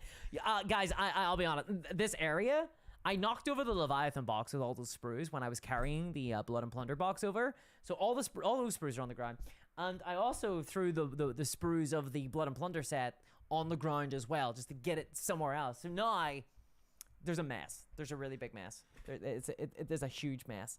Anyway, so unboxings for many spell the difference between buying something or not. Like, I think that's fair, but... And I think there is a value to it, but it's basically, I don't think that like a ton of people who watch my channel would be super interested in watching me unbox like a product, you know. I feel like I need to add more content to that. You know, I do like one video a week on the Discourse Minis channel and one on the D&D channel. That's Dungeons and Discourse, by the way, not Dungeons and Dragons. Oh, because I cover GURPS. I don't even cover GURPS only. Yeah, that's one way to like lose subscribers. There's a mess in a hobby room. Say it ain't so, says Matt. This is not a hobby room. This is my living room. This is I don't have a hobby room. I just have my living room. That's just the room. That's just the room. Unboxings can't be short videos, Scython. They can't be short videos. And, like, that's cool and all. Like, I do not have anything against unboxings. I love watching unboxings. I just don't know what... it's just not the type of content that I can make, I don't think. I just don't think it's something that I can do on this channel. You know, you do need to add more content with the unboxing. Dressed as a pirate, says Crypto Cat. Well, you're the one who rushed me, dude, you know? Alan says, well, I'm getting stuff ready for sale, so there's scenery sprues all over the place here, too. Miniatures are fun. Miniatures are fun, but they're very hands-on. John Shipper says, I'm more interested in board game unboxings than mini game unboxings. I could see that. I could see that. Definitely. See all the components that you get inside. A lot of the time, unboxings for miniatures are like, here is this box of miniatures. They open the box, they take out a baggie, and they go, okay, here's all the minis. And they kind of empty them unceremoniously onto the table, and then they just kind of slide the minis apart. You're kind of trying to glance at them, but they're like made of metal or they're resin, and they haven't been painted, so it's impossible to make out any details. And then they go, there you go, and you go, thanks, and then it's the end.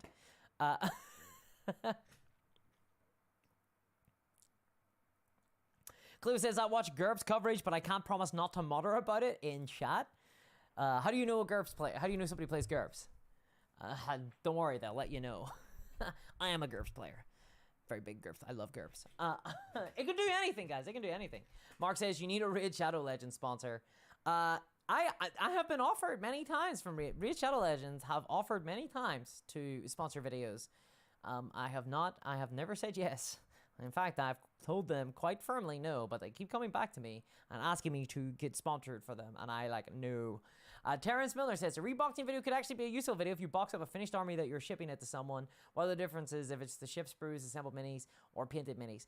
I'm honestly considering doing something like that with the Black Templar Force. To be perfectly honest, like I'm thinking about maybe, because I'm going to be doing a painting thing, a painting challenge with them, and then when I'm done with the painting challenge, I'm going to have a full like Black Templar army. And I think I might then like maybe sell them for charity or something, you know, like do like a charity thing or like donate them or something. So I don't know what I'm gonna do with them. Sylvia says, would you unbox and make a Gunpla model on stream? Thank you very much for the donation. Actually, yeah, maybe I would. Now that you mention it, I've never thought of it before. I've never built a Gunpla model, so I think it would be really interesting because I would be approaching it from the perspective of somebody who plays a wide variety of war games, but I've never even seen a Gunpla model.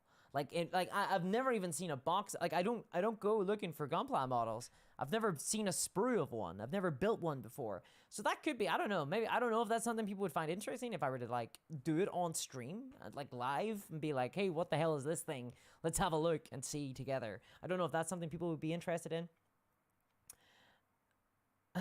Every time I clean the closet, another GURPS book falls out. Yeah, exactly. So if it says they're really nice snap fit types of things. Okay, interesting. Interesting. Blasphemy. Whew. Well, guys, I hope you enjoyed that. This honestly, I feel like this stream had it all. We had a first impressions of Warhammer 40k 10th edition, which I think was a pretty juicy topic. And then we had an unboxing of the Leviathan box. We discovered the sinister sprue allocation, and then we did an unboxing of the Blood and Plunder set from Firelock Games, if you're interested in that. Damn. I feel good about that, though. I feel good. I know we lost half of the viewers, but I feel good about that because, to be honest, that box has been sitting burning a hole in my pocket, and they sent that out to me very kindly, and I just haven't done anything with it. And I was like, damn, I feel like I've stolen a box of miniatures from them, and I haven't like done anything with it on the channel. So it feels good to get it in front of some people. There you go. Oh, CryptoCav is preempting the bye-bye. No, not yet.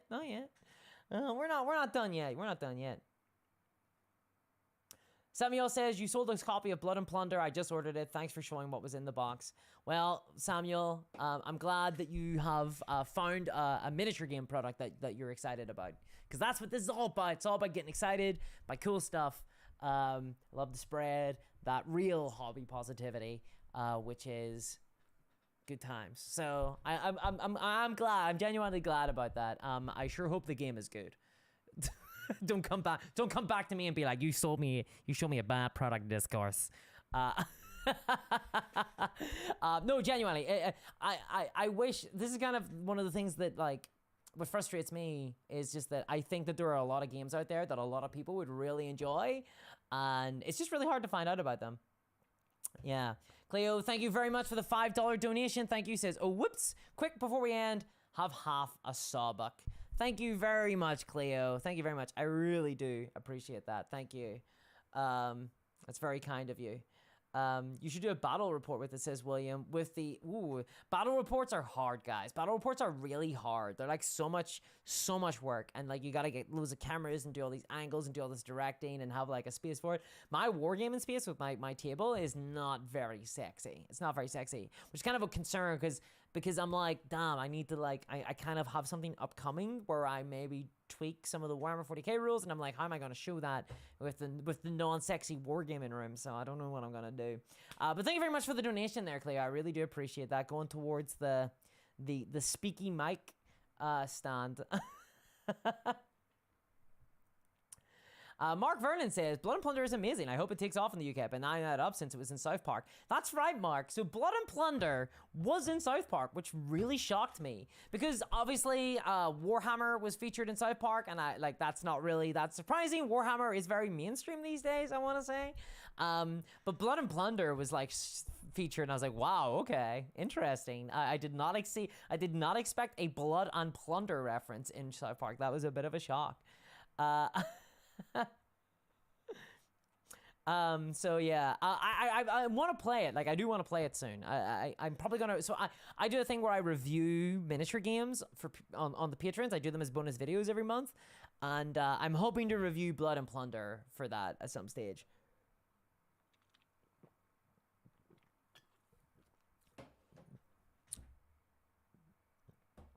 Wow, guys, I'm gonna be honest though, my throat is killing me. Too much licking microphones, I think. Mark says, I have 5 forces for bolt action and 2 forces for Conflict 47, 1 force for pike and shot, and many more. The obby squirrel is still not appeased. It's, I call it my god hole, you know? I like to fill it up. Fill it up with hobby stuff, miniatures, you know, lots and lots of miniature man. Big pile of boxes of miniatures. That's, gotta fill up the god hole. Plastic says, Warhammer is the mainstream to the point where non-gamers, Warhammer equals miniature wargaming. South Park folks must be gamers. I think they definitely are. I think they are gamers. I think they actually do play a lot of mini war games. A lot of different mini war games too. So it was really cool to see that game get featured.